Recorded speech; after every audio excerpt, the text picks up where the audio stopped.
You got How are you to. doing, Mr. McIntyre? How are you going? All is well? All is well. All is well, my brother. All is well. Well, let Good me to be here. let me Good to give be you a here. heads up. You're on your own today. Richard cannot make it. He said he had a pressing emergency to take care of, so you're gonna have to bat on both sides of the wicket. Well, I would need your help. I'm sure I'm in your capable hands this afternoon. Well, I'm gonna rock and roll with you and our special guest um, from 5 o'clock, I believe. Let me make sure that I got the information correct for you. From 6 o'clock, Glenn Ramadas Singh will be our special guest. Yeah, Yeah, yeah. I think what we're going to be doing in the second hour also is taking some and calls. that's subject to your guidance. We should open the lines for some calls if it is anyone has any questions, and if it is we can assist in any way we would. Yeah. Okay. Yes. Nice. Correct. Yeah. So I'll leave that discussion. I'll leave that discussion up to you in terms of how soon we should do that. I'm suggesting perhaps sometime in the second hour. yes, yes, yes. The second hour is perfect for that. Yeah. Yeah. So what's on the front burner today? Well, I was looking generally at the newspaper headlines. There's Headline. so many small issues and little things that came up during the course of the week. Mm-hmm. But like everything else, the big talking tongue is the situation as it relates to the Attorney General. Yep. Yeah. How do you feel about the position the Attorney General has placed himself in? I know that so many people have been saying things in the public space, and even politicians, a few lawyers throw their voice in. Um, the public hasn't responded in any such way. The public tends to place its mind on more day-to-day stuff in terms of things that affect their lives immediately. Yeah. But Yeah. do you have a view in terms of? I know you're an older head, if we may put it that way. Mm-hmm. Um, do you believe, in your view, that the Attorney General has compromised himself in any way, or you rather reserve your opinion at this stage? Well,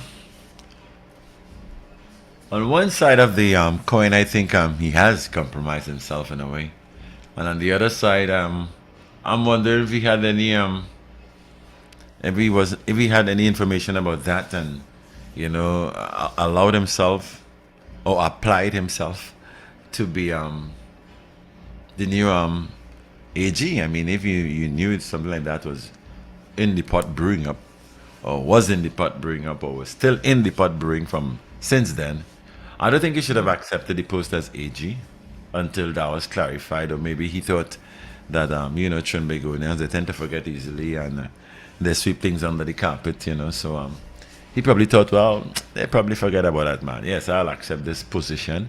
Or was he mandated to take up the position? Like I said, thinking that people would have forgotten, or that the opposition would have not gone back into that kind of thing. But that's the political way of doing things. When you put yourself up in that kind of position, there'll surely be a lot of screening, a lot of checking out your past and all kind of things. So I don't know if he was. I mean, what I've read about him is that he's highly qualified and he's highly experienced and all of that. Well, with all of that in the makings, I think he should have known, and I think he really put himself in a position where you can say he compromised himself in that kind of position. I will settle for a statement like that, but suppose there's more in the motor beside the person that we don't know, because I think he's extremely quiet. I know these guys, they have that kind of ability to stay very quiet when things are pressing. Probably they're looking at the fires burn till it burn out, and then respond. But I think this one is of serious importance and could have serious consequences. I don't know when these guys big in Trinidad, these guys don't ever go to jail. They don't face no magistrate, no judge or anything like that. They just you know, put them in transfer them to some other department, or move them from there, and they continue normal, normal, normal. So, I mean, I don't expect anything big to come out of that, although I think it's a very serious issue surrounding the AG. That's my Well, take. let's put everything into context. The UNC came into assumed office. Let us put it this way: they assumed office in 1995 December for a period of 5 years. Yeah. And born out of that 5-year tenure in government, they embarked on the Piarco Airport project, if we may put it in rough terms. What arose out of that is certain individuals were brought before the court, and there were allegations of bid rigging and other forms of dishonesty, right? Grounded in law. Yeah. Now, when I say grounded in law, there's a huge difference, and there's a kaleidoscopic creative difference between what is grounded in law and what is grounded in fact. What determines someone's guilt in a matter is the marriage of the law with the facts. So it's so easy to raise an issue before a court of law. But unless the factual matrix, unless the investigative material, the things of evidential value, marries to the law, and it proves by way of causation that the person who stands before the court was responsible for breaching the law, then liability, culpability, and conviction follows. Or it doesn't follow if it is the person is vindicated. Right. So what we need to bear in mind is this. As professionals, we embark on our daily living and our daily lives. And we have to be mindful of the fact that we don't know what hat we may be wearing in a month's time or in 5 to 10 years' time. We ought to channel our lives and walk a path of the straight and narrow and doing what is just and pure and true on a day-to-day basis, because we never know where our steps going to take us. Now, I'm not laying the foundation in saying that the road to hell is paved with good intention, and that the Attorney General walked himself into a dead-end street. The rule of law must be followed, and the rule of law must be upheld. And the administration of justice is tied to the rule of law. And it is the responsibility of each one of us to conduct our lives in a way that doesn't compromise ourselves or compromise us in any way now or in the future. Now, having said that, we had an Attorney General who ascended into office if I'm correct, on the 16th of March of this year. Yeah. So he replaced the then incumbent Faris Alwari, who is now the Minister of Local Government. Yeah. Now, where we found ourselves is the civil forfeiture suit arose out of the criminal charges that were laid against Brian Quaitong and Rene Pierre. What happened in Dade County, Florida, was Brian Quaitong and Rene Pierre. There was a forfeiture civil proceeding that arose. The documentation, David, would have been filed. And when I say the documentation, when you're filing a civil case, the witness statements, the statement of claim, the statement of case, the supporting exhibits, all the rudimentary documents and all the complex documents that would require and that would spin out of that claim would have been submitted by a certain date. I'm saying that to say this. By the 16th of March, that documentation would have been long filed by the previous Attorney General and his team. Mr. Amor only ascended office on the 16th of March. So if it is the opposition in raising these allegations and saying that, there was a clear conflict of interest and Mr. Amor should demit office and the Prime Minister should remove him, one has to assess whether Mr. Amor was involved in any way in the actual compilation or processing or putting together or structuring of this case against Quaitong and Rene Pierre. The petition that was filed by Quaitong and his group of lawyers against saying that the Attorney General played more than a rudimentary part in providing legal assistance to Kwai Tong and Rene Pierre. That in itself does not prove that there was a conflict of interest. In other words, let us put it this way. If it is Kwai Tong and Pierre says that the role played by Amor was more than note-taking and providing assistance to Senior Counsel Alan Alexander, then the onus now falls on the Attorney General to say what role did he play. Now, it is very clear that Senior Counsel Alan Alexander is not alive right now, right? And when I say right now, he's dead. So there is no notion of a return. There's no Lazarus movement coming from Mr. Alexander. And it has been made very clear that there is no documentation or notes that could be provided to show otherwise. Let me put it this way. If it is Kwai Tong and Pierre is stating that he played more than a role and that there is a conflict of interest,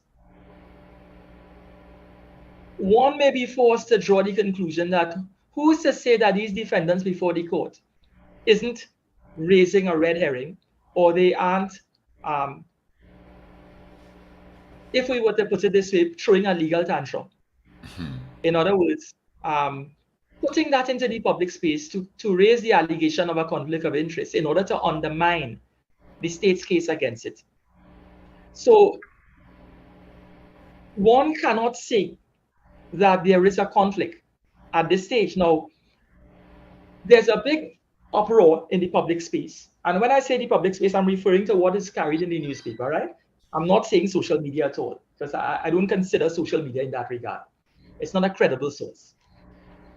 We have senior lawyers, and I have in front of me here the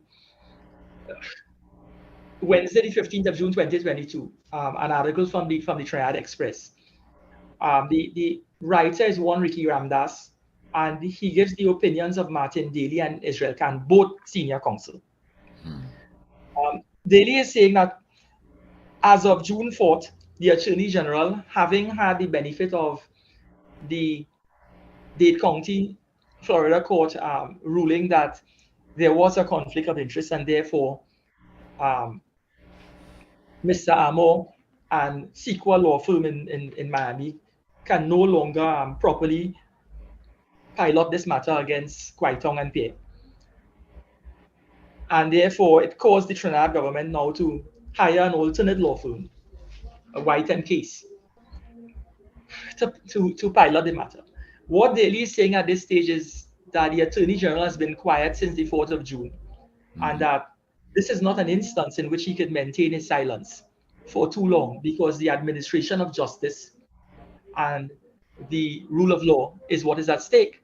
He went on so far to say that we live in a society where the Attorney General holds the third highest office in the land.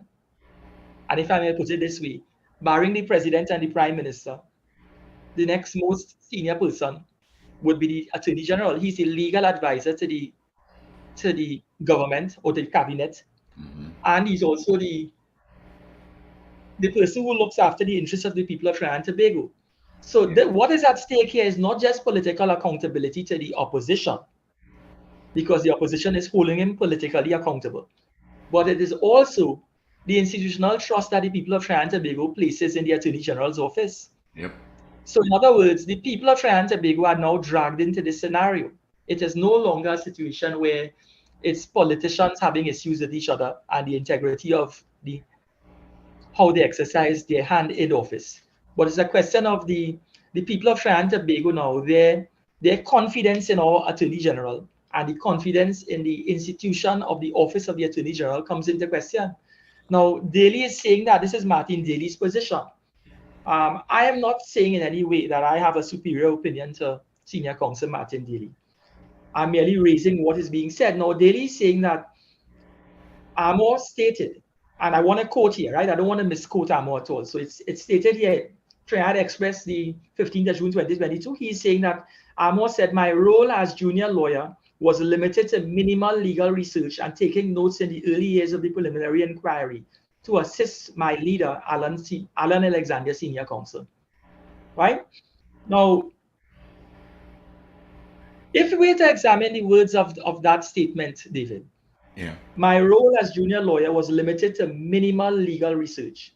So he's reducing his function to legal research, and he's not just saying legal research, but he's actually attaching the adverb minimal. He's actually assigning the word minimal to say that his legal research wasn't anything of any substance. It was minimal, if at all, right? And then he goes on to say, and to taking notes in the early years of the preliminary inquiry to assist my leader, Alan Alexander. So it's minimal research and note-taking. Now, in my experience as an attorney, it is not foreign to any lawyer, regardless of his standing, when he's sitting and appearing in a matter with a colleague, to take notes. Everyone takes notes, right? Apart from note-taking, the minimal research aspect, no one, Mr. McIntyre, no one can really make a determination as to whether his role was minimal legal research. The only person who could speak to that is Alan Alexander, Senior Counsel. And Alan Alexander is dead. Now, I think that Mr. Amor, Senior Counsel Amor, is no fool, and it's not for me to qualify his intelligence. His intelligence speaks for itself. He didn't acquire that senior counsel position whilst in political office. That was bestowed upon him. He didn't put that on himself. Right. So the fact that it was handed to him, it meant that it's a reflection of the scope of the work that he's done over a sustained and prolonged, protracted period of time, the quality of the work, and his knowledge in matters, and his knowledge just in matters there, but very serious matters. So we ain't dealing with anybody here who have a very arbitrary, slipshod, piecemeal understanding of the law. I do not believe that Mr. Amor would place himself in any position where he would conflict himself with the responsibility he has to fulfill. Right? Let me put it this way, and let us use an example. Mr. Amor, between the years 2015 and 2017, he was president of the Law Association. When it is he assumed that position as president of the Law Association of Trinidad and Tobago, whatever briefs that he was holding on behalf of the government, he handed it back. He gave up the briefs. That is a matter of public record. So it means to say that he understands what a conflict of interest is. So much so that before he assumed the position of head of the Law Association of Trinidad and Tobago, he did the necessary. In other words, due diligence. Now, due diligence don't just occur to you on a Monday, slip you on a Tuesday, and then reappear on a Wednesday. It is part of your basic living. In the same manner that when a fire officer goes to work every morning, he checks I would imagine he checks to make sure that all the equipment's up and functioning. That I would imagine that the vehicle that he has to use in case there's a fire that is functioning, he could start it. I would imagine he will set aside his fire gear, his equipment. In other words, if there's a call for fire, he's not now going to check this thing to see if anything are wrong. Take the tools of his trade. He would make sure that he exercised due diligence in anticipation of an eventuality. So I would believe that our Attorney General, given his experience, and if it is I'm correct in my understanding, he has been senior counsel since 2004. That gives him the notion of what? 18 years as senior counsel. In other words, 18 years he has been recognized as a senior counsel, a learned man with this great knowledge and body of law. It would have meant that he would have created a track record before 2004, and you don't create that track record in 2 months. Sometimes it don't take you 10 years. It's a lot more than that. So to give you some idea as to how long he's in the profession, Mrs. Teixeira, who sat yesterday in the position I'm in, she was indicating that he is some 64 years of age. Or she hinted that he was some 64 years of age and that he was in law school with her. So we're looking at a very senior citizen, not just in age, but senior in terms of experience. He has been practicing law for donkey years, plenty years, scores. Or let us put at least more than a score and 10, right? So we ought to give him some latitude when it is he remains silent. Now, talking about silence, let us refer to what Israel Khan said, Senior Counsel Israel Khan. And Israel Khan is not a person slow to talk. He is very open about his views and so on, and could be very, very blunt. But I found his response to be measured and succinct for a change. And what Mr. Khan is saying, Senior Counsel Israel Khan is saying that he doesn't share Daly's view that the time is right for Mr. Amor to respond and not stay quiet. In other words, Daly seems to be insinuating in one breath that Mr. Amor, it's high time that he remains quiet, that he steps out of the silent umbrella that he stands under, and begin to explain himself. What Israel Khan is saying is that we fail to bear in mind that the decision in Dade County has been appealed. And if the matter is being appealed, meaning the decision of the Dade County Court to say that, or to form the opinion that there was a conflict of interest. And as a result, as a direct result of that, a direct result of that decision, there is an appeal. It means to say that pending the appeal, a final determination has not been made.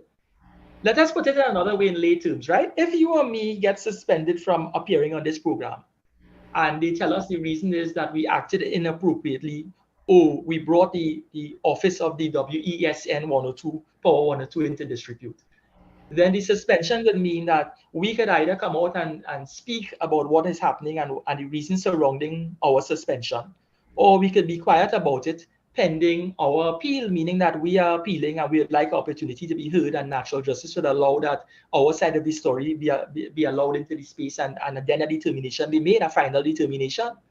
In other words, a suspension doesn't mean to say that that's the be all and end all of it. So a decision by a court of original jurisdiction is still subject to the guidance or the decision making at an appeal level, at an appellate level. So I think, having said that, is that logically, sequentially, and reasonably, if it is Senior Counsel Reggie Amor decides that he's going to be quiet at this stage, pending the decision in Dade County, then I see no reason in law why it is he ought not to continue to exercise that right. Now, let me make the same point in another way. I don't like to just say things, and in just saying things, it appears that I'm talking off the top of my head. There's been a call by the Chaguanas West MP, Dinesh Rambali, and a call by, of all persons, Kamla Persad-Bissessar, the leader of the opposition, for the Law Association to get involved. And there seems to be an insinuation. Let me just say that about Ms. Persad-Bissessar. Let me do a little quoting here. The same Wednesday, the 15th of June, 2022, it is said here, and I'm quoting, and the quote is, Persad-Bissessar added, this may even be grounds for an imprisonment because perjury is a crime. In the United States, it is known as a felony. It is a crime punishable by imprisonment and or fines. Look at the conclusion the leader of the opposition is pointing. The headline is, Kamla calls on the US to probe Amor. This is the length that the leader of the opposition, the person who's supposed to be forming the alternate government, this is the length she has gone to. In other words, this senior counsel, the head of the opposition, the leader of the opposition, she seems to be inciting that what Mr. Amor committed when it is he submitted the affidavit, indicating that his involvement is minimally making notes and providing minimal legal advice, if any at all. She's inciting that, or when he said that was an untruth, and an untruth on oath amongst the perjury, and therefore there ought to be some investigation, or there should be some investigation. And if it is he has perjured himself, he may have committed a felony and may just be on the brink of a jail term. I mean, that is really taking things to extreme, because If we were to put it this way,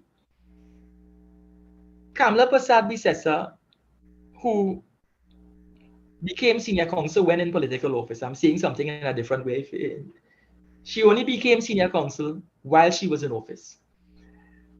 She ought to know better. She ought to know that if the appeal at the appellate level in Dade County is upheld and the AG is proven correct, our AG, and the decision is reversed, then this probe that she seems to be inciting becomes facetious, vexatious, and unnecessary, if at all it is warranted. So to come to the conclusion that she did and be inciting that a US probe be propelled or inciting that it take place, it's really, really ridiculous. She said the Law Association, and this is, I'm quoting here, Mr. McIntyre, she said the Law Association of Trinidad and Tobago must not continue to sit quietly and call on the LAT, the Law Association of Trinidad and Tobago, to add your voices. This is a very serious matter for the legal fraternity in Trinidad and Tobago, for the rule of law and the administration of justice. The former Prime Minister later said Amo's attempt to justify his behavior exposes the lowest level or lowest levels that this government will sink to defend themselves in the face of blatant law breaking and criminality. So she seems to have concluded that what happened in terms of the decision given by the Dade County Court is the final decision. She seems to have paid no mind to the fact that there is an appeal and that the decision made in that particular court is not full and final. So to be inciting that the probe and to be inciting the Law Association to get involved in itself might be premature and facetious. Now, allow me to quote something here.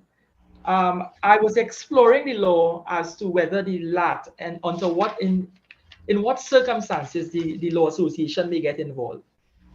As a result of that, I came across an article dated Monday, the 13th of June, 2022. And that article, there's a rubric, shot in the dark over online motion. There's a rumor that there's an online, how should I put it? There's an online call for the Law Association to convene a special general meeting in order to address its mind to the issue of the conflict of interest that the senior counsel Reggie Amo has found himself in the center of. And if that is taken to its natural end and it's proven that he did do so, did willfully mislead by way of his affidavit, that he played a minimal part and therefore put the government of Trinidad and Tobago and therefore the people of Trinidad and Tobago in an embarrassing situation, then he may be called upon to offer his resignation, or the Prime Minister, if the AG doesn't want to offer his resignation, could remove him. Now, Senior Counsel Sophia Chote, again, senior lawyer, senior experience, she came out and she made it very clear that, and I want to quote here, I'm a little disappointed, I'm quoting, I'm a little disappointed that politicians seem to be making it a habit of targeting the Law Association. The Law Association of Trinidad and Tobago is governed by statute. We operate under the ambit of Section 5 of the Legal Profession Act, and we are not a political party. There's a process when matters like these arise for counsel of the Law Association to consider such issues, and all members of the council are allowed to participate. So in other words, what Sophia Chote is saying, senior counsel, is that you can't use the Law Association as a political football, and that is my language, right? You can't conveniently use the Law Association in such a manner to expect it to act in a manner that is consistent with what you want. And when I say you, I'm referring to the opposition. Yeah. Let me quote again. June the 14th, 2022, an article in the Trinidad Guardian. It reads, Chote, Law Association to meet today. It says here, I'm quoting again, we the undersigned members of the Law Association wish to summons a special general meeting pursuant to Rule 23 of the first scheduled party of the Legal Profession Act of the Law Association for the purpose of considering a motion to express no confidence in the Attorney General, Mr. Amo, and to call upon him to immediately resign from his position as Attorney General of Trinidad and Tobago. That was the message stated, right? In other words, what they're saying there, what is being brought forward there is there are two ways, David. There are two ways to convene a special general meeting, and the two ways are cited in Rule 23. I have before me here, I want to make it known. The Legal Profession Act, Rule 23 states, and 22, I'm quoting 22 before 23. The council may convene a special general meeting of the association at such times as the council deems expedient, meaning that the council consists of a president, a vice president, a secretary, and you have a membership. And that special general meeting could be initiated by the president or the council or the vice president or the secretary or in whatever combination that they deem fit. Or there's another way. If it is somebody believes that the president, the vice president, and the secretary is not addressing their mind or addressing his or her mind to an issue, the membership, meaning all the lawyers that are called to the role of lawyers in Trinidad and Tobago, that membership can convene a special general meeting, and all they need required to do is under 23(1). Any 25 practitioner members of the association may at any time requisition a special general meeting by written notice signed by them stating the objects of the meeting and served on the president, vice president, secretary of the association. Yeah, I believe that. So, right. So, if it is we were to take that for its natural meaning, this call that there's an online consensus building to convene an AGM, or not an AGM, a special general meeting in order to deal with the issue of the Attorney General. That is not the procedure. The procedure is for 25 members of the profession to put together a petition, and the petition must be signed, and it must be placed before the president, vice president, and the secretary of the association. Choate is saying, and when I say Choate Senior Counsel, Choate is saying that there was no such document before her, so therefore she is not going to convene any special general meeting under Lim 2, which is 23, well, 23(1), which involves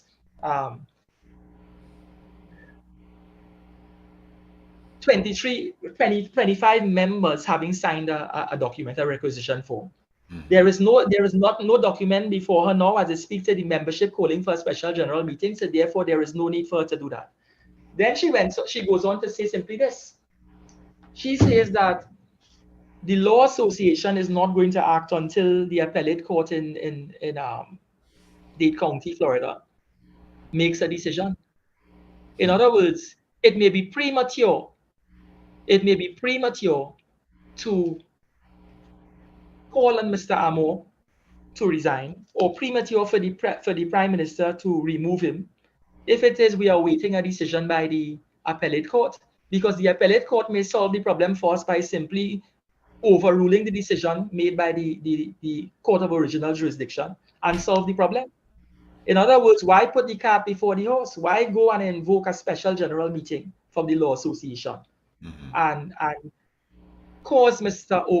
or try to propel Senior Counsel Reggie Amor out of office? Or why must the Prime Minister act when the opposition is calling on Mr. Rowley to remove the Attorney General? Why must the Prime Minister act in such a way when we may clearly have a decision made by the appellate court in Dade County upholding the position of our Attorney General and the Republic of Trinidad and Tobago, or simply overruling the decision made by the court of lower jurisdiction there? Now, we've examined what the law says. We've examined what the Senior Counsel at the Law Association is saying, and she's quoting the Legal Profession Act. Let me go on to say this just for the enlightenment of those who are listening, the members of the general public. If in the event 25 members were to sign a petition or sign a requisition for a special general meeting, that in fact will trigger the need for it, right? Yeah. The council, the law goes on to say, the rule 23(2) of the Legal Profession Act says, when that petition is signed, not online, there's a document, a physical document signed, and it's before the president. the council shall convene a general meeting to be held within 30 days of the service of the notice. So 30 days from when that document touches her hand, the council shall, not maybe or might, or if it feels to, it shall convene a meeting within 30 days of the service of the notice. Now, if it is within 30 days of the service of the notice, senior counsel Choate, the vice president and the secretary doesn't convene the meeting to deal with the issue of this so-called conflict of interest with Reggie Amor, senior counsel, then the membership of that 25, if the, and I'm quoting here 23, Rule 23.3, if the council fails to convene a special general meeting within the time required by subparagraph 2, the requisitioning members may convene that general meeting within 60 days of service of the notice. So there are things in place, David, where if it is when the law association is approached properly, the association doesn't respond in 30 days. Within 60 days of the notice having been shown, they can convene a meeting without regard to the position of the president of the law association and its council. So let us take the argument a bit further. I went so far, I went to check, I checked on the judiciary's website. There's a library, and in that library, if it is you, the members of the public want to search to see what judgments were laid before the court in previous years, they can do that. You just simply type in under case name Brian Kwaitong or Rene Pierre, and all the cases come up, and the judgment, the rulings. There's a CVA number 2, and I have it before me, a Court of Appeal decision that carries the listing CVA number 2 of 2003. The face of that document names the parties before the court, and in this case, it names the Director of Public Prosecutions as the applicant, and the Chief Magistrate, Sherman McNichols, as the respondent. And then it goes on to name the lawyers involved. And listed on this under appearances, you have all the lawyers and who they represent. Under this, I'm seeing Mr. A. Alexander, Senior Counsel, and Mr. R. Amor for Brian Kwaitong and Rene Pierre. So if we were to examine that, what it says is that Mr. Amor and Senior Counsel Alan Alexander represented Kwaitong and Pierre. And this is as far back as 2003 in criminal proceedings. Now, what we need to understand is this. When a lawyer is named on a judgment, that's a significant thing. If you and I, David McIntyre and Farid Ali, name as representing Richard Norrie in a matter, it means to say that we have been bestowed the responsibility to, as best as we can, without any conflict of interest, without any fear or favor, represent Mr. Norrie, because we become the voice of Norrie, right? In other words, he cannot speak. He doesn't have any locus. He cannot stand up in a courtroom and address any judge because he doesn't have the necessary qualifications. But you and I, as lawyers, who have been called to the rule of Trinidad and Tobago, who are deemed to be good citizens, who have no criminal record, who are recognized that we are fit to hold the office that we are holding, we can stand, and without any fear of somebody saying anything ill about us or questioning our credentials, represent the interests of the individual. You notice when I read that, and I willfully read it, it never said anything as to who is the lesser mortal or the senior mortal, and who's the lead attorney and the lesser attorney. It says Alan Alexander and Amor represents Kwaitong and Pierre. Right. So in other words, to say that your role was limited to note-taking and limited legal advice, that in itself is not enough to qualify the position that there is no conflict.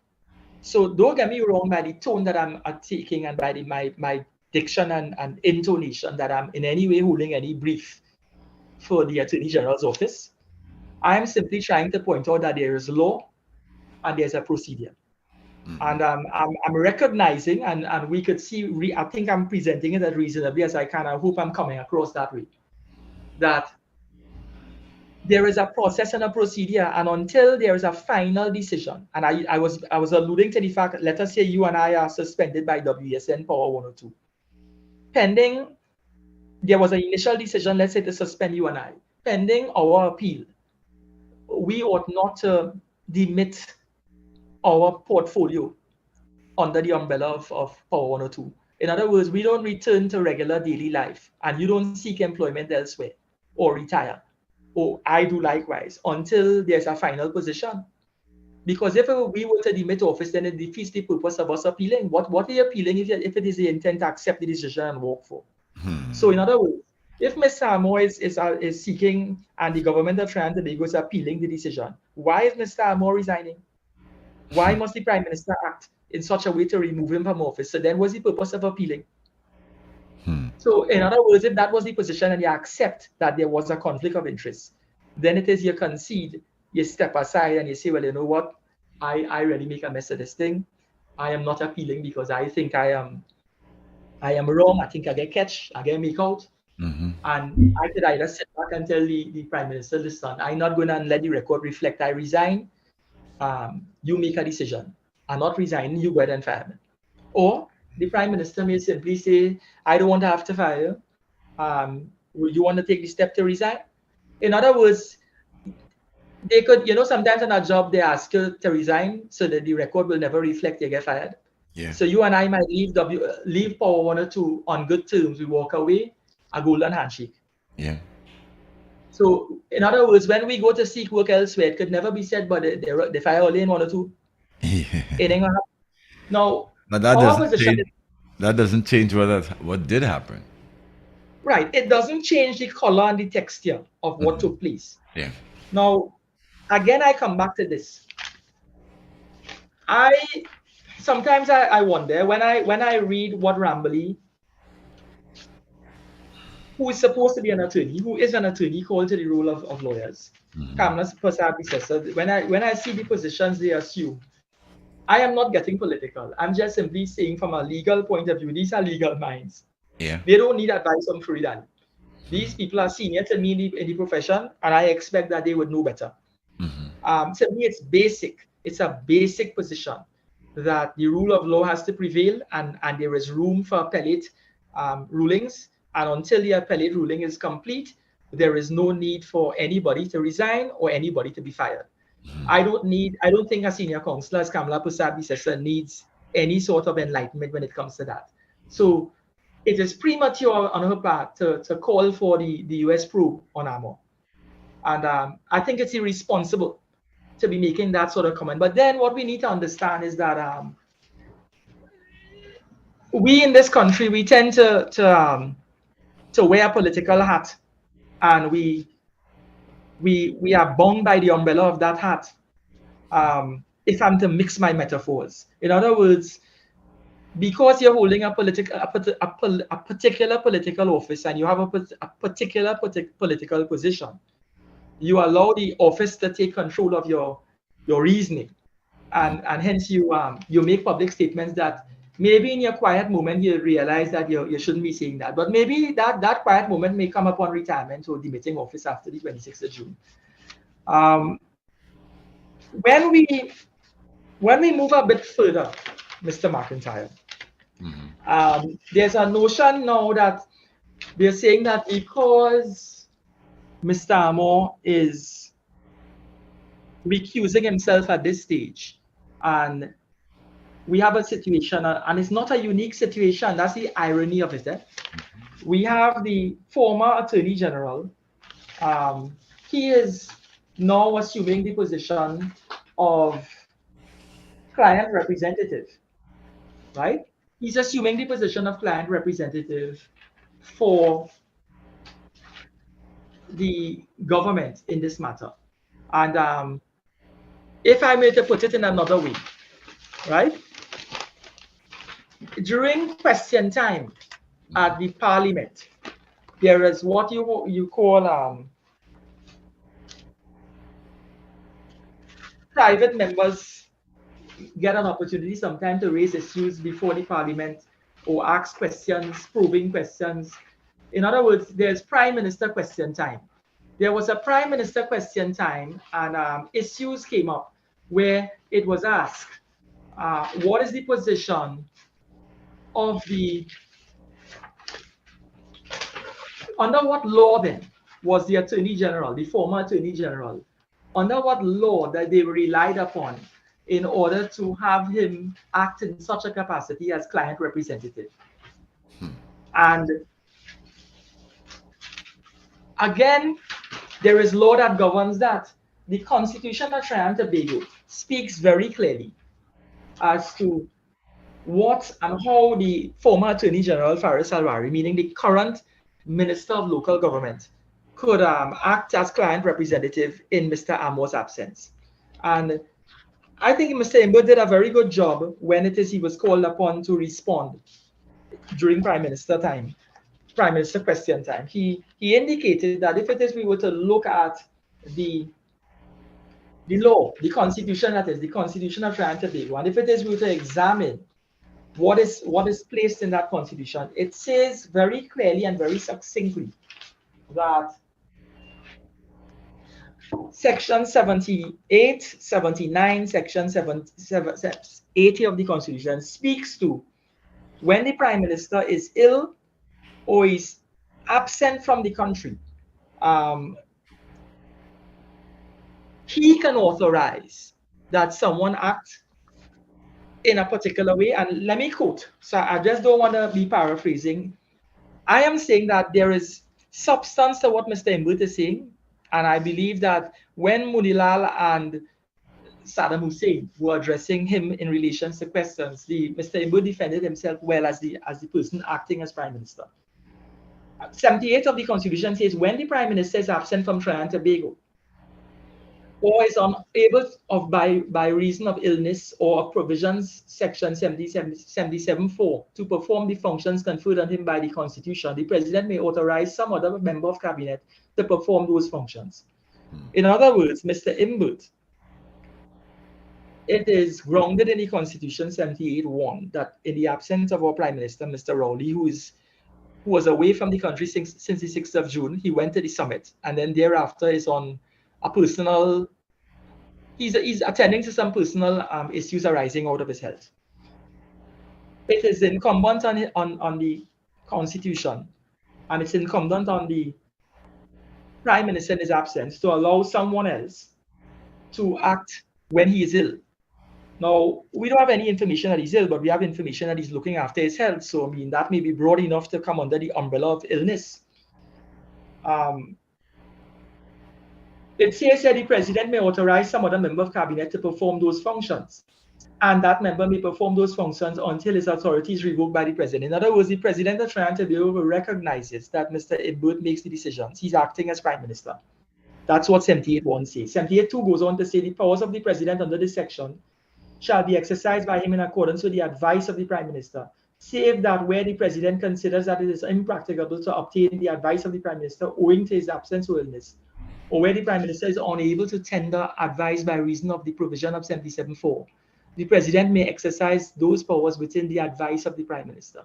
In other words, if it is Mr. Rowley is advising the President can so act as necessary. We don't know what is the communication between the President and Mr. Rowley, but we can clearly see that if it is we have an acting Prime Minister, some communication is taking place. We have had no information that the President is acting in a own capacity.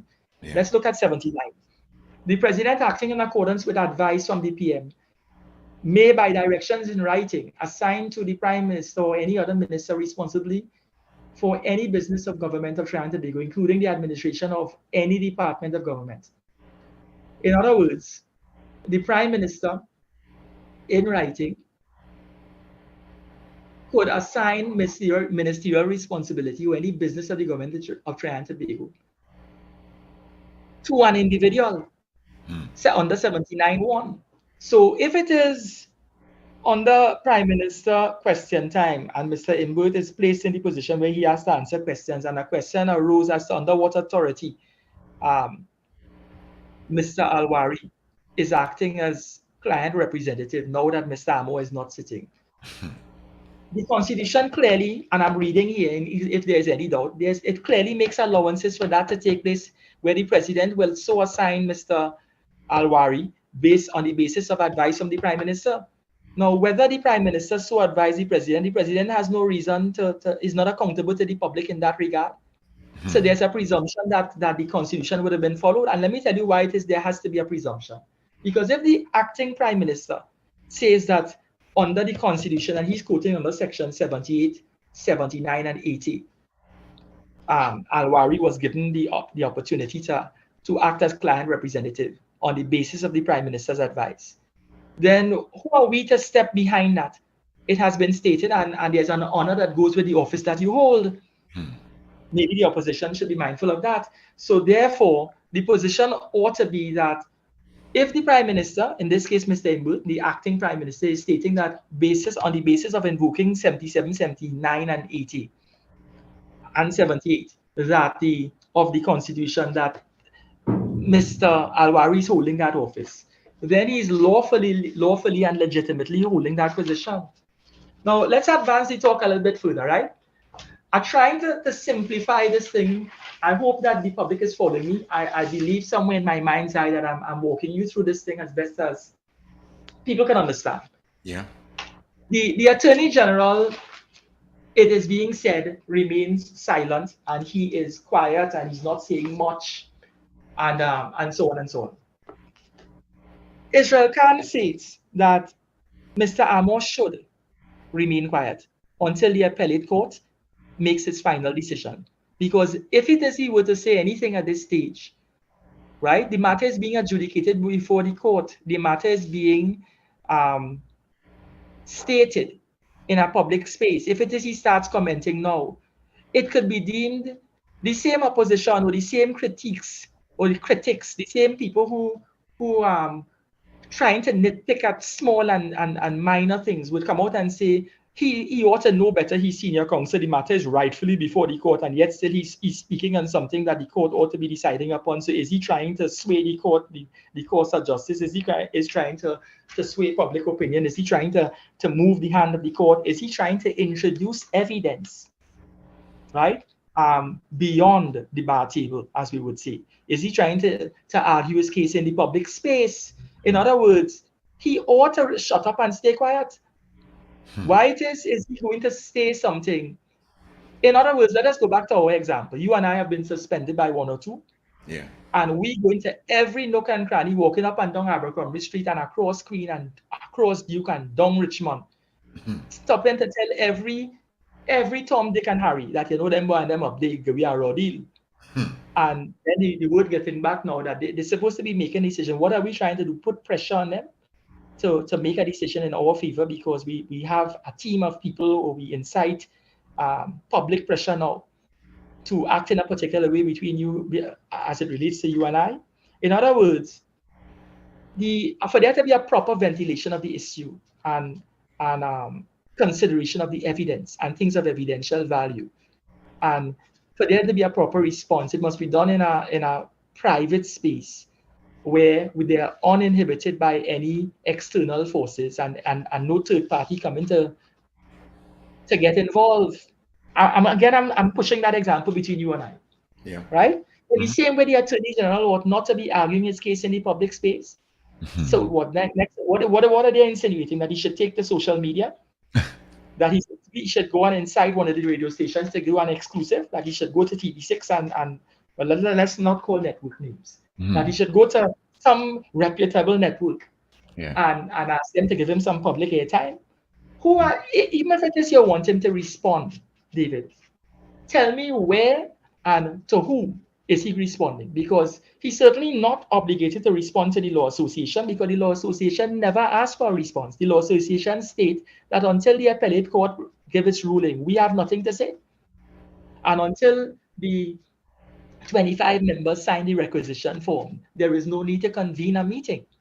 Right. So the Law Association has washed its hands like Pontius Pilate of this thing.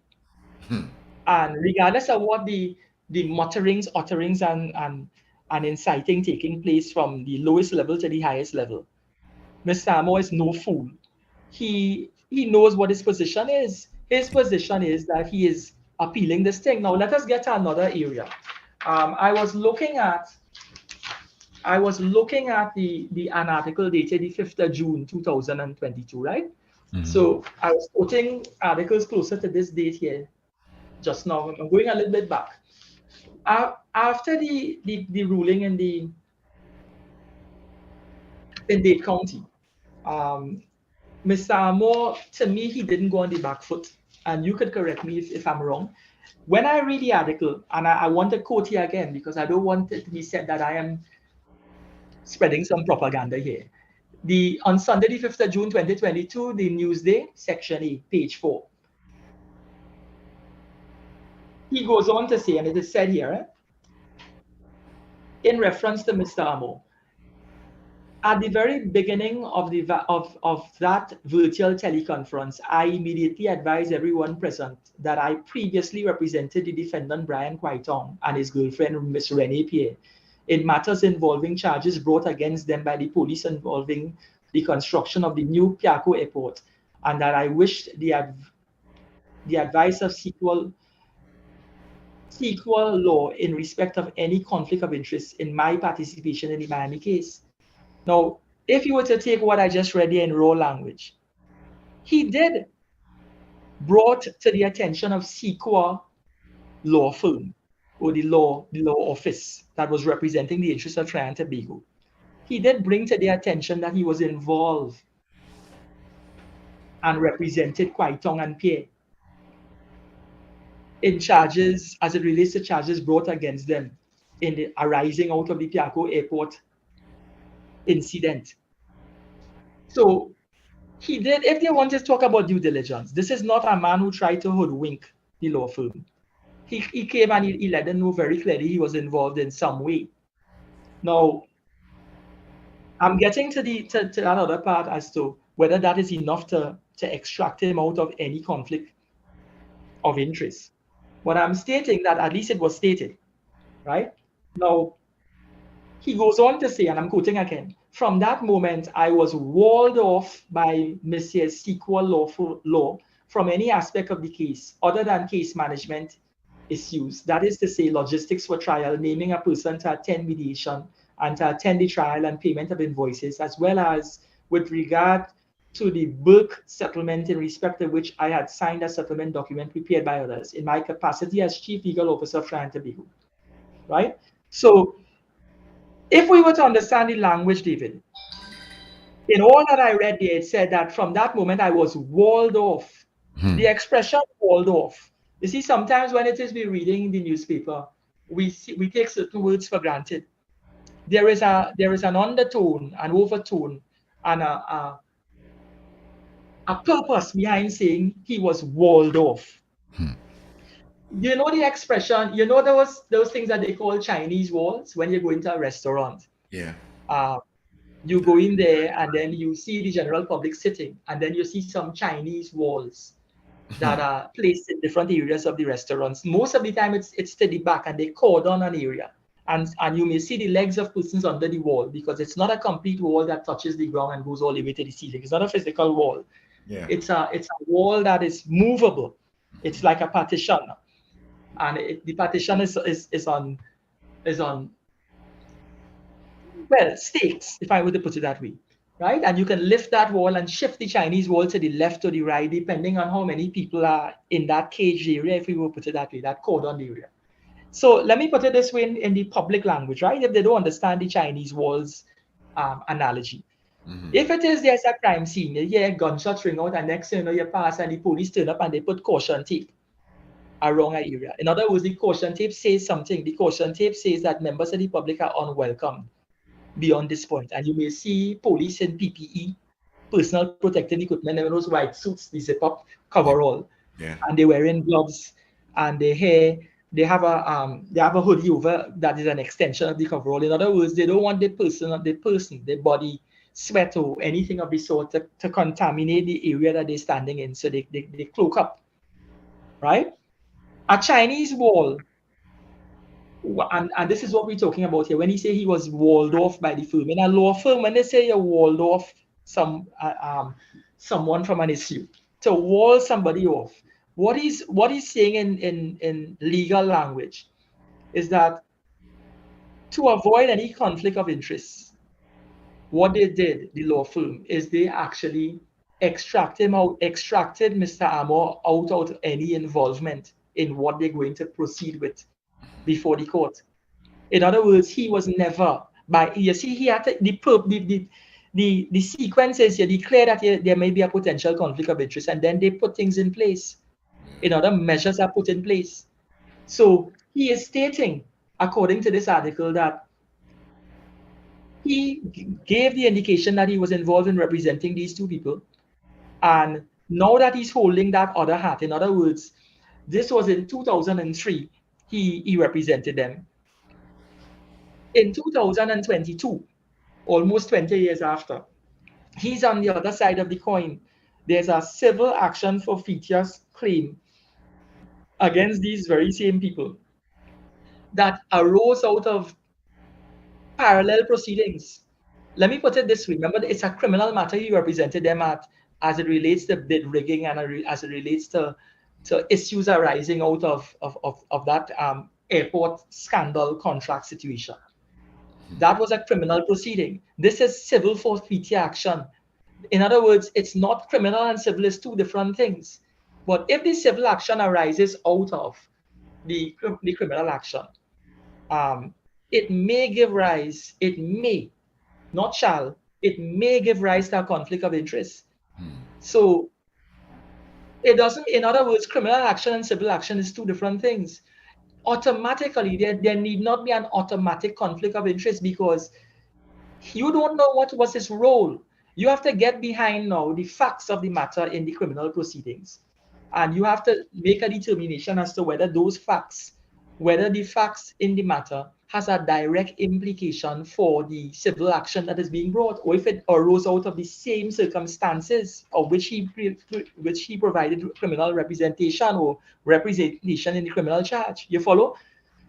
In other words, it's not in the public space. It is not in the public space. What is the correlationship between the criminal offenses which he provided representation for in collaboration with Alan Alexander in 2003 and this civil forfeiture action? Now the opposition now seems to be hoodwinking the public into believing that there's a relationship between those matters, the criminal proceedings where he provided representation and the civil procedure actions that are now before the Miami court. The opposition, and I'm using the word opposition because they are piloting this, they are piloting the flagship, right? Maybe there are other persons and all who carry similar views in the public space, meaning simple people like yourself and me.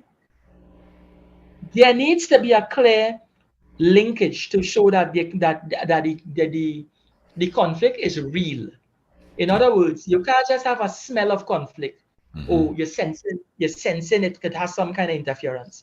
Because when you get down into the meat of the matter, there simply may not be a conflict. It may be mutually exclusive. That though it's parallel civil proceedings, right? It's parallel. Parallel means to say two things don't touch and concern each other, meaning that the bus route is parallel to the Eastern Main Road. Yeah. At no point in time, barring the odd intersection that may take place in Five Rivers area there, at no point in time does the bus route and the Eastern Main Road marry. Yeah. Right? And even when there is a marriage, the lights change at the intersection and it allows for those conveying themselves up the bus route to convey themselves without any conflict from those conveying themselves off the main road. In other words, there is a clear Chinese wall. Yeah. If we were to do that way, the Chinese wall is the traffic light. Yeah. Let's open the lines now, Farid. Let me invite you people to call in at 222-8255, 612-8255, and 866-525-1099. That's our toll-free international number. Let me repeat those numbers again. 222-8255, 612-8255, and 866-525-1099. Question, Farid. With all of that brewing up in the kitchen there, tell me, the people who are involved in, first of all, asking Mr. Amor or choosing Mr. Amor to be the AG, the new AG, they knew all of that. They knew it. I mean, if they knew all of that, they know at some point in time somebody will come out firing with some sort of a suggestion or some sort of option. Let's take this call. Good afternoon. Good afternoon, gentlemen. Good afternoon. Yeah, Mr. Farid Ali. Now, I went to put up Farid Ali, but you look a little too young for that. Yeah.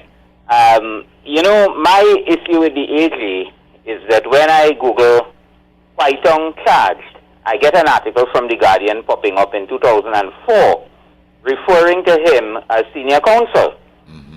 And in this matter here, when he was asked if he was involved and so on, he said he was a junior counsel and essentially a note-taker, which a junior counsel is not. Other lawyers have spoken on that, right? Because, you know, there's all this radio, all this talk show. And therefore, I think he attempted to minimize his position in the Kwaitong matter, first of all, by misrepresenting. You must know if you're a senior counsel. You may not know if I am a senior counsel, but you must know if you are, right? So he minimized that, lied on that one, and then he tried to minimize in the arena of judicial officers. He tried to minimize the role of a junior counsel. So I mean, who was he fooling?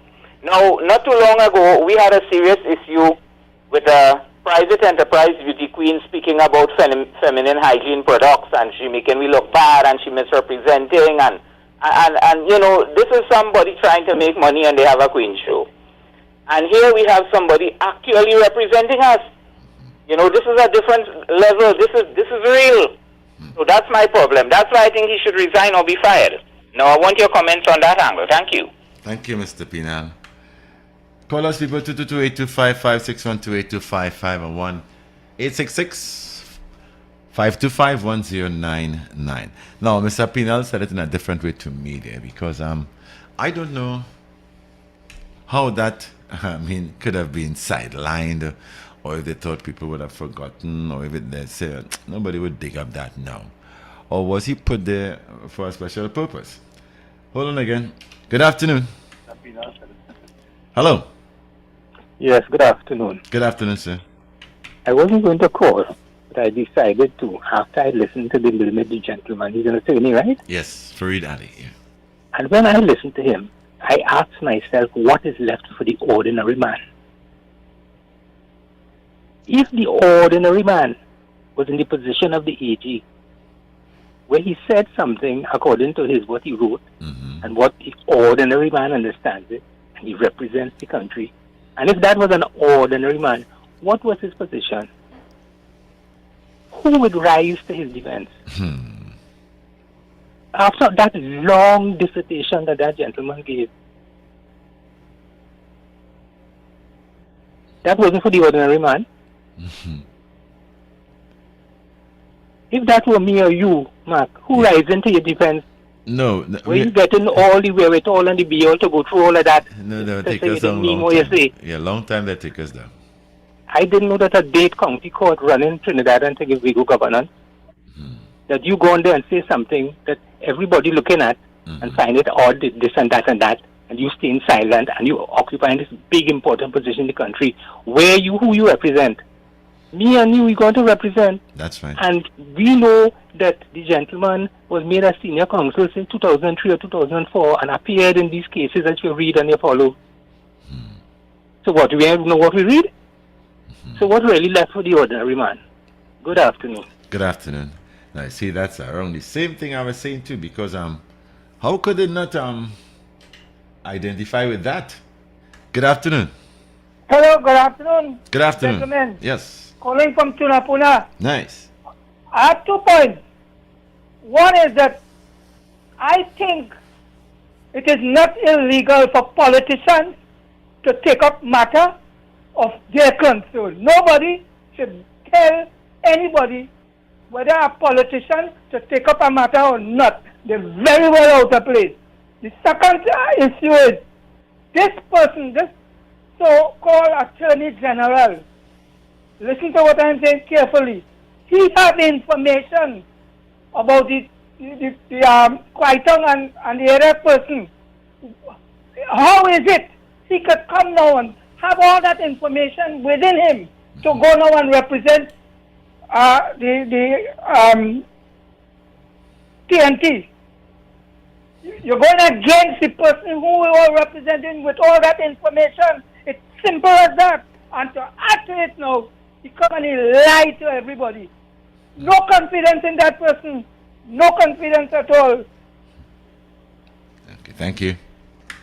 Yes, so nice. Everybody's bubbling around what I try to indicate because I can't understand Fareed. Senior counsel, like you said, way above your kind of level. And you're a brilliant attorney. I mean, would you have forgotten anything like that and accepted the job? Or think that nobody is going to dig that up? That's way back in 2000 and whatever. And, let's go David, on. I think the callers ahead of themselves. But you want to take another call or you want me to respond? Well, you can respond for the meantime. In the meantime, people can still call us at 222-8255, 612-8255, and 866-525-1099. Go ahead and respond to what you have heard thus far. Maybe somebody will come at a different twist. Right. He indicated that he was junior counsel. We need to bear in mind, and this is why it is specifically said that according to the CV, the case number is CV number 2 of 2003, the matter of the Director of Public Prosecutions and Chief Magistrate Mark Nichols. This is before 2004. This case, this matter where he represented Kwaitong and Pierre was in 2003 when he was less than senior counsel.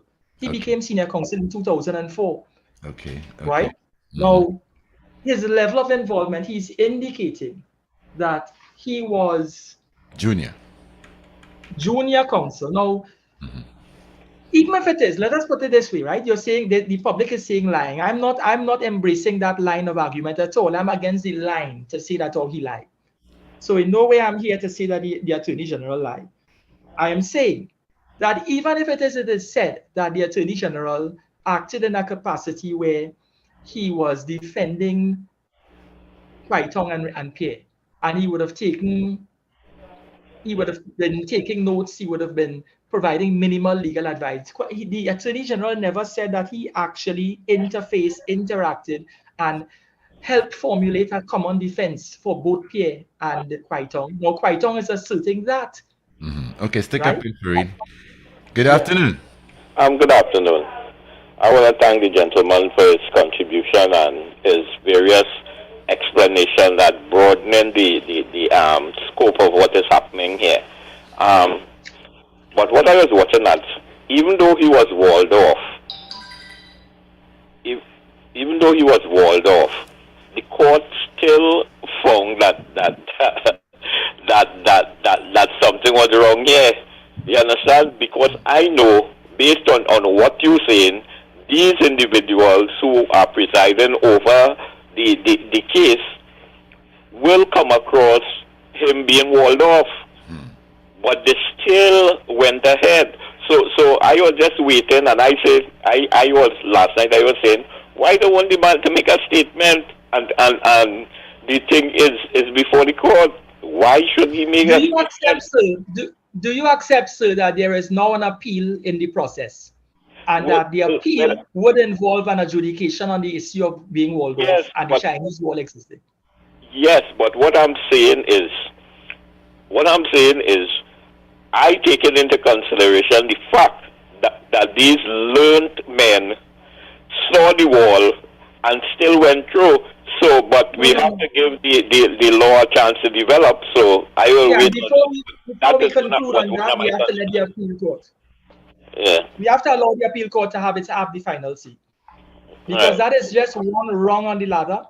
A decision was made by a teacher. The principal has the final say. Let us put it in that language. So why are these things, when it reached to this level, so ambiguous? Well, it's not ambiguous. What is ambiguous is the information that is being put in the public space without having all the facts. That is what I'm saying.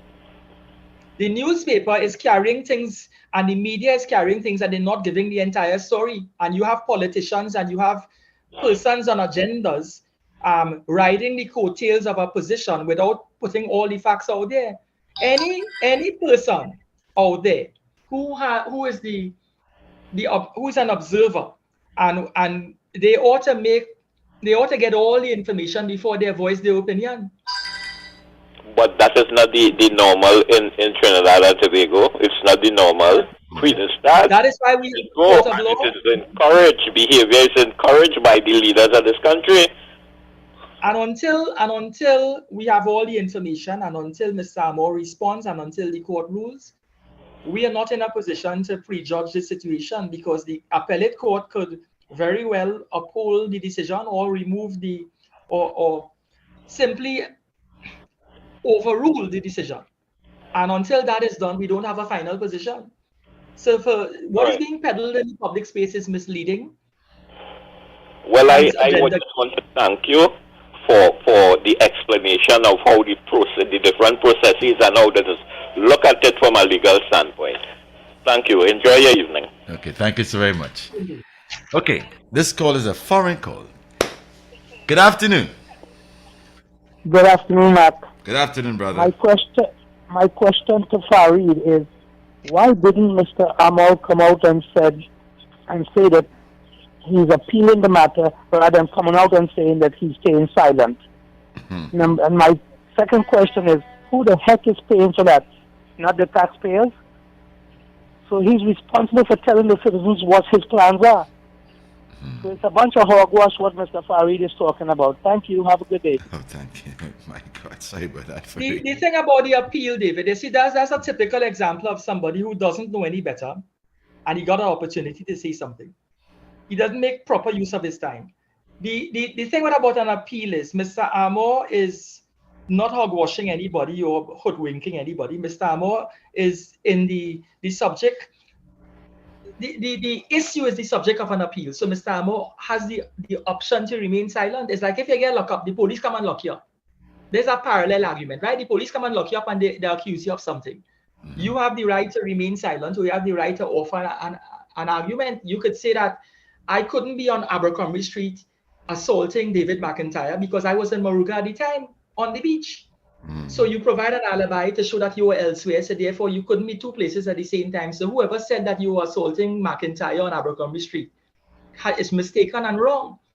So if it is, or you could take the alternative position, well, if you're accusing me of that, then it's up to you to provide information and provide evidence and things of evidential value and exhibits to prove your case. You can't just raise an argument and I will just respond. Mr. Amor is merely doing what is his legal responsibility. He's also recognizing the sub judice rule. The sub judice rule simply states that when a matter is before the court, you ought not to comment on it. So he's doing what is lawful and correct. He's not there to uphold the views of the public. He's there to do what is the correct thing, and his actions are nothing but without any repute or anywhere. It can't be refuted. His course of action to remain silent. That is what is right. No, within his right. Within right his to silence until the decision is made. The final decision. Okay, to me, Farid, if he has that kind of behavioral pattern or those rights, I think he should not be representing the people of Trinidad and Tobago where that is concerned.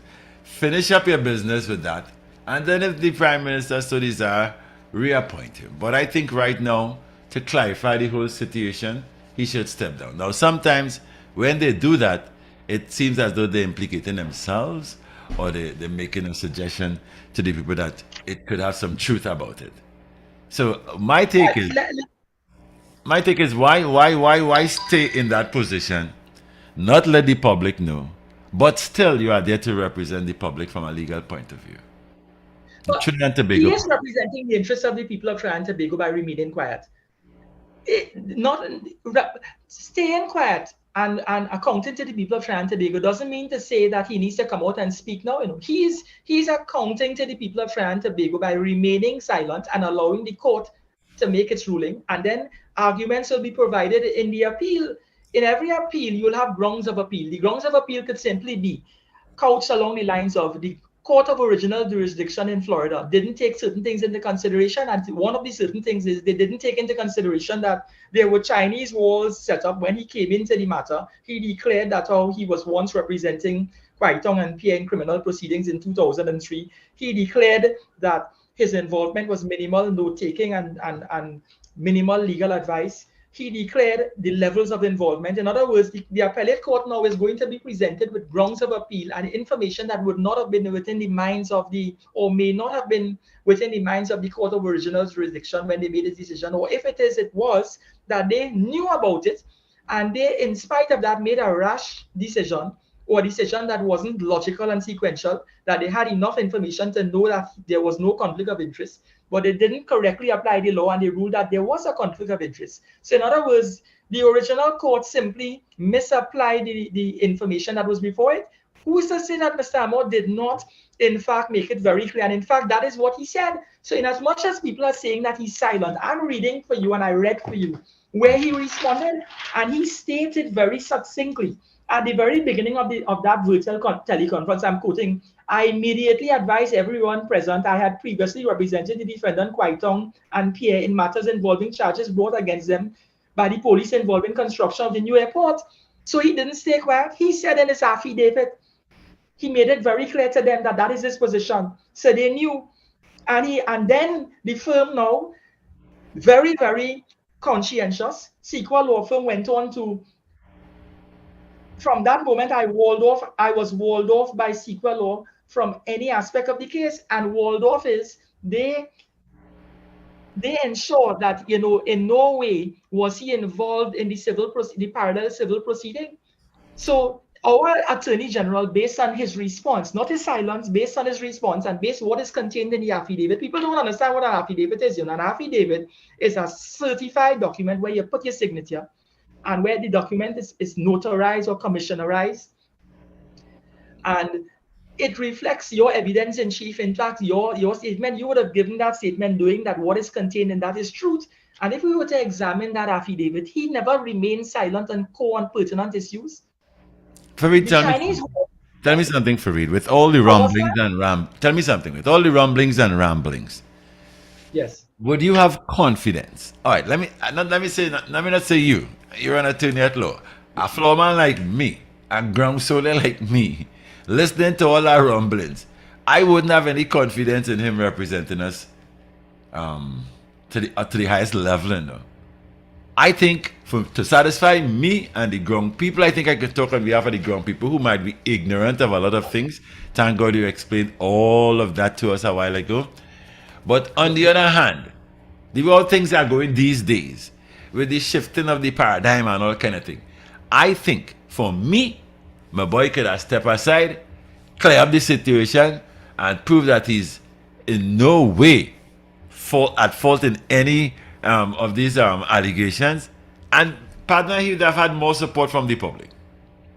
That's to me, and I think people on the ground would be saying that, people, especially people who are ignorant of what is going on, because I cannot see if it's a normal attorney who has some kind of rumbling but not holding the position of AG.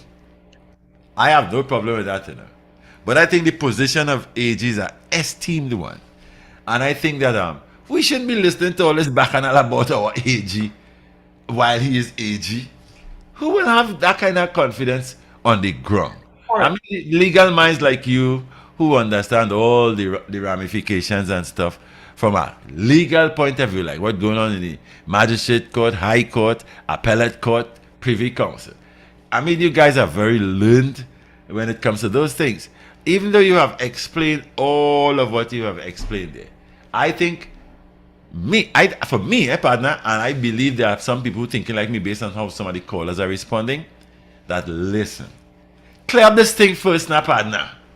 How could you accept a job as AG with all this thing bubbling now? Clear it up and then let's see if you're a man of that kind of a caliber to say, well, yes.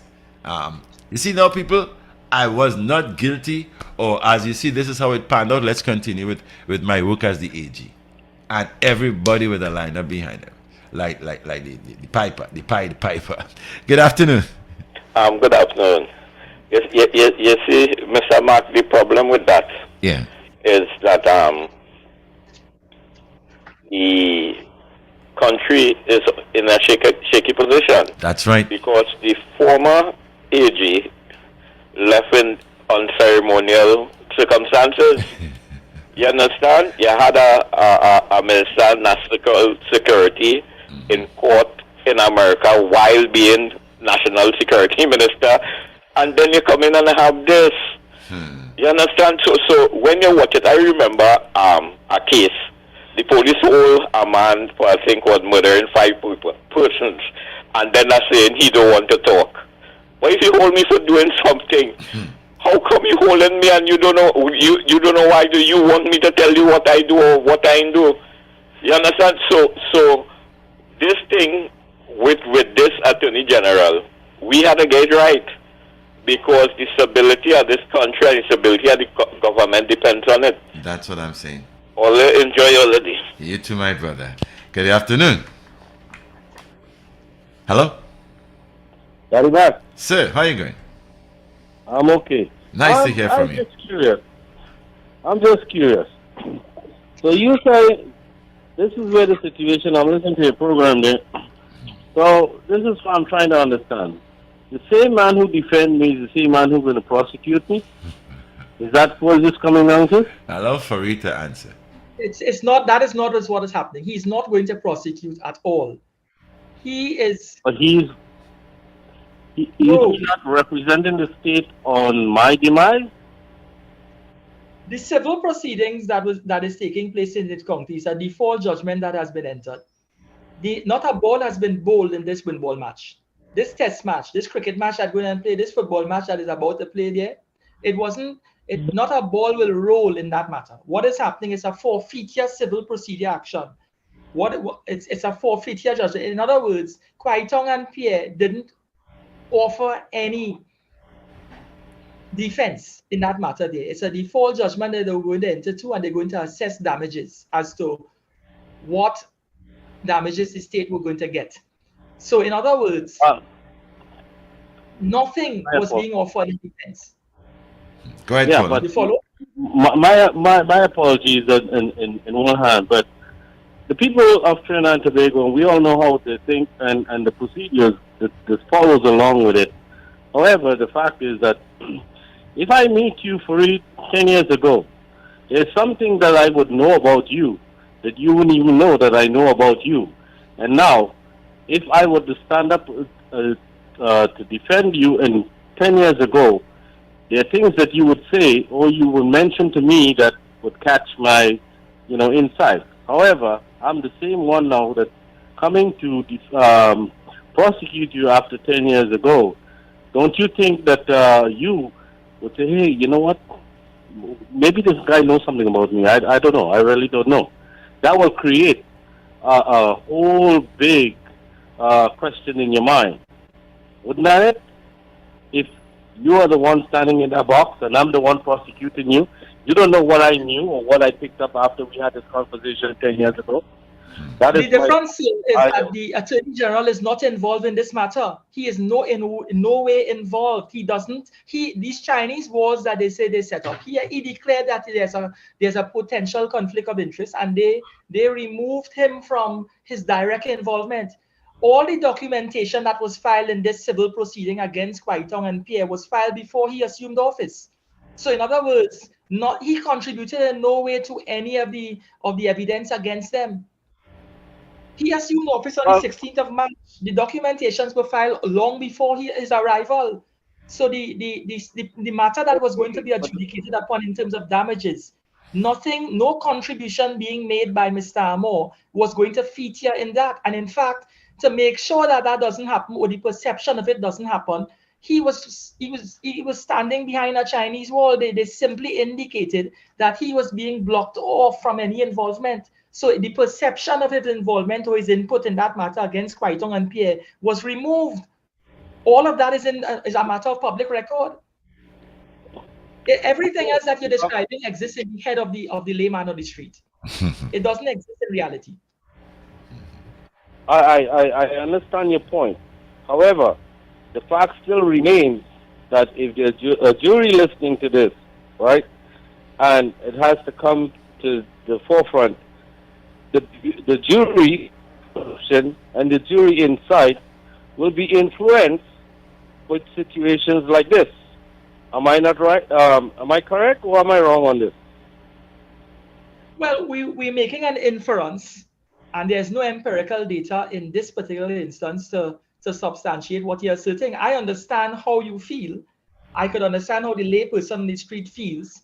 But let us say the jury is influenced. Let us, and this, I'm using the word jury purely on the basis of what you're saying here. Yeah? It doesn't in any way touch and concern the matter that is. Exactly. If it is, there are also appellate jurisdiction. Let me give you another example. You using examples, let me use another example. When Dole Chedi was arrested in 1999 for the murder of the Babulal family, right?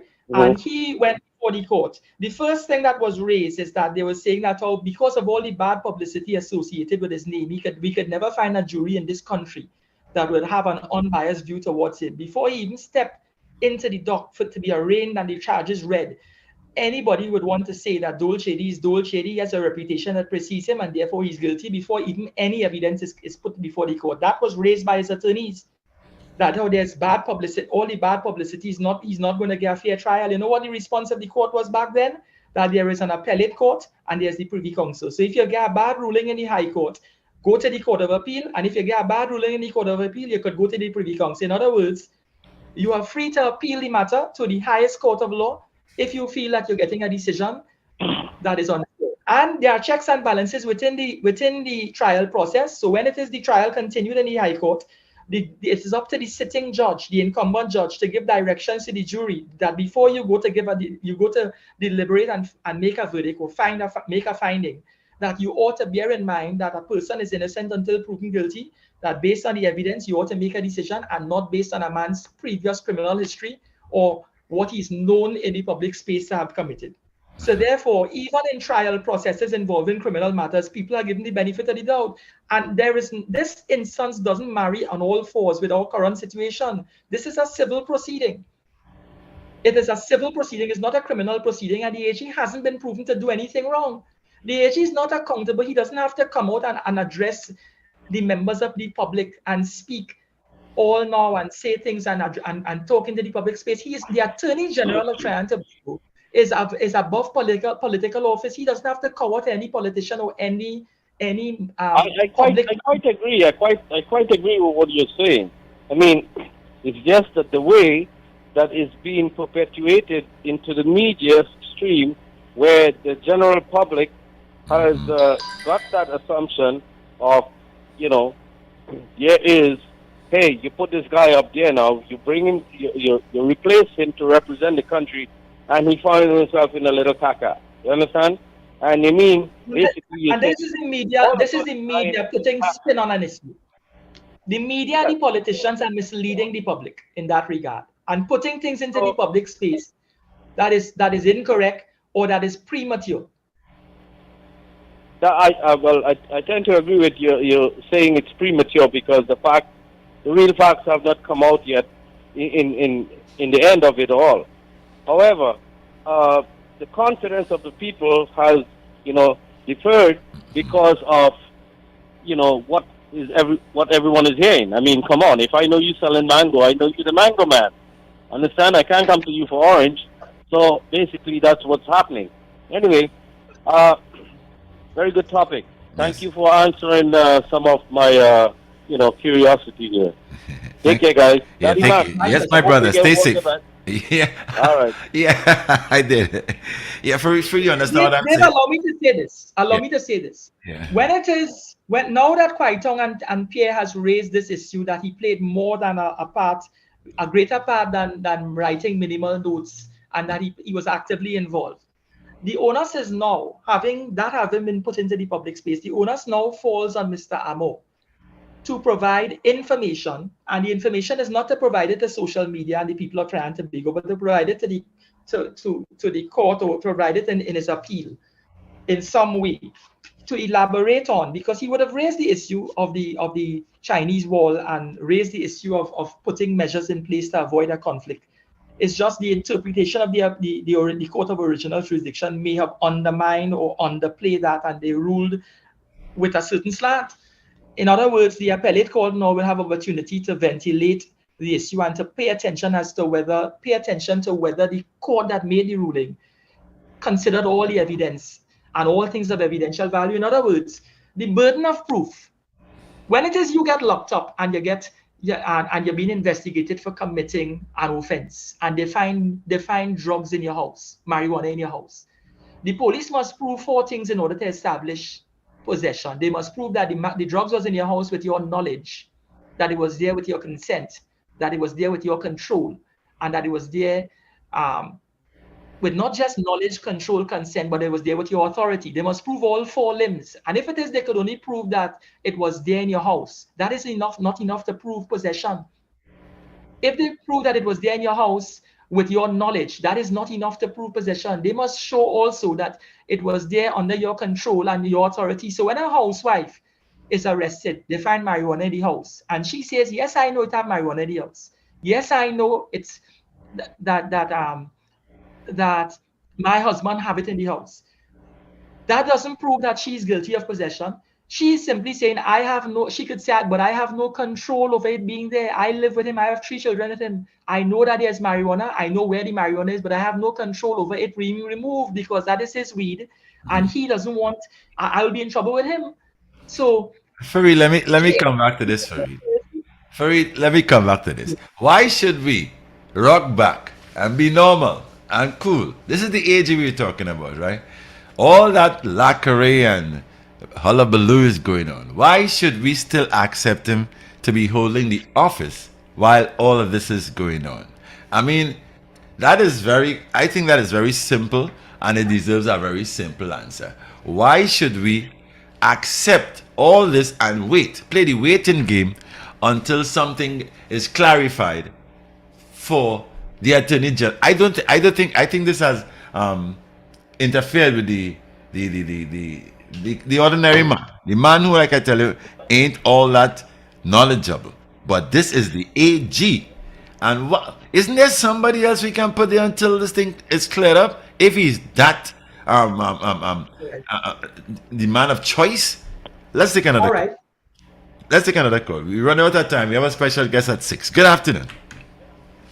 Good night, my daddy. This Hi. is your friend from England. Hey, how you doing? Very well, thank you. So Oh. I have a question for your presenter. Yes. So, Mr. Ali, I heard you say that Mr. Armour was made a senior counsel in 2004. Is that what I heard you say? Is that correct? Yes, he became senior counsel in 2004. He was junior counsel before that in 2003 when this matter initially started. Now, the fact that he's senior counsel, before you even say that, let me just make a slight No, introduction. I just want you don't need to go on. I just want to say, okay, you're saying he was made a senior counsel in 2004. Now, the CCJ Academy for Law, their website says he was made senior counsel in 2003. And then the Commonwealth Lawyers Association says he was appointed senior counsel in 2003. On the website of the Attorney General and Ministry of Legal Affairs, agla.gov.tt, also said he was appointed senior counsel in 2003. So it would be good to get the correct situation there, because I think a lot of people are confused as to when he was made a senior counsel. And from my perspective, my issue is not a conflict of interest. You know, the court will rule on that. My issue is that if this person has made false statements, right, being the Attorney General of Trinidad and Tobago, being the former head of the Council for Legal Education, being former head of the Law Association of Trinidad and Tobago, if he has made inaccurate statements in a court, as an officer in a court, as a senior counsel, as all of the heads of all of these prestigious organizations follow, then it's no wonder that the public really takes offense, right? And we should be offended if that's the case. And I would also like, well, I mean, this is not something in the public domain, but it makes me wonder if he was a senior counsel at the time he was dealing with the case for his clients, and he was only taking notes on whatever. Was he billing his client senior counsel rates? You know, to me that sounds not right. So I know we don't have the information, but I would really like to know if he was just a note taker and a la-di-da and a junior researcher. You know, what was the rate that the client was charged? Was it charged as a junior or was he charged as a senior rate? So I don't think that is an issue before the court right now. Okay. It's not an issue before the court whether he it may not be an issue before the court, but I'm saying for the public who is hearing all these facts, right? It raises a lot of questions about the integrity of the individual, and it would be good if the facts could come to light. When exactly was he made a senior counsel? You are saying 2004. His own website, the own government website, is saying 2003. You know, this is just creating a lot of chaos. And it's not a good look for the AG. It's not a good look for Trinidad and Tobago. Who would have confidence in the Law Association of Trinidad and Tobago, the government of Trinidad and Tobago, or the Council of Legal Education, any organization that he is associated with, if in fact he has gone in front of a court and presented false information? And those are the questions people in the public must grapple with, right? I am not pronouncing on his innocence or guilt. I am just saying, based on what is the information that has come forth in the media, right? People are asking themselves certain questions and maybe feeling a bit embarrassed as citizens of Trinidad and Tobago. But we need to bear in mind here that we here are also not making a pronouncement, you know. We are waiting on the appellate court. No, I'm not making a pronouncement, but you have made a statement which I assumed you know to be correct, which is that he was appointed as senior counsel in 2004. So I don't know where you got that information. Certainly the Attorney General's website. I mean, I can send you a picture if you want. Right? Let me show this into this piece. Right? He was appointed senior counsel in 2003. So all of the websites that I would assume to be reliable, and I would assume that they got the information from Mr. Amo. Right? So, you know, it's all I'm saying. This is a situation where people feel embarrassed, and from my perspective, is for good reason. And until the actual facts and explanations that are required come forward, people will continue to feel embarrassed, and I think it's going to lower the standing of the country even further. Anyway, I am calling on my personal phone, not a toll-free line from the UK. So I will leave you to explain, and I will listen on air. Thank you. Bye-bye. Bye-bye. Be safe, Derry.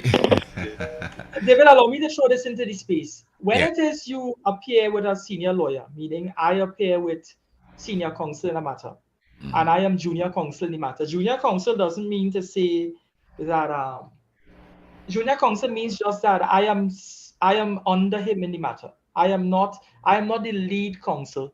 I am the junior counsel in the matter. So sometimes when we see the word junior counsel and we see the word senior counsel, we tend to want to presume that if it is you're not senior, you're junior.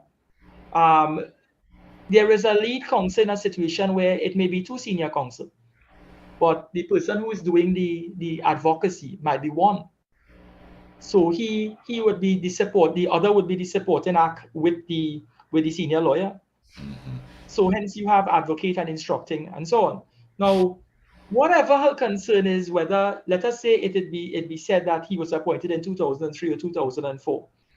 That doesn't mean to say that there was a conflict. if it is he was senior counsel and he was not. If in his affidavit he said he was junior counsel in the matter, the expression junior counsel in the matter in common caps could simply mean that he was the supporting act. He did not do the advocate work. He was junior to senior counsel Alan Alexander, right? So it's not a play on words.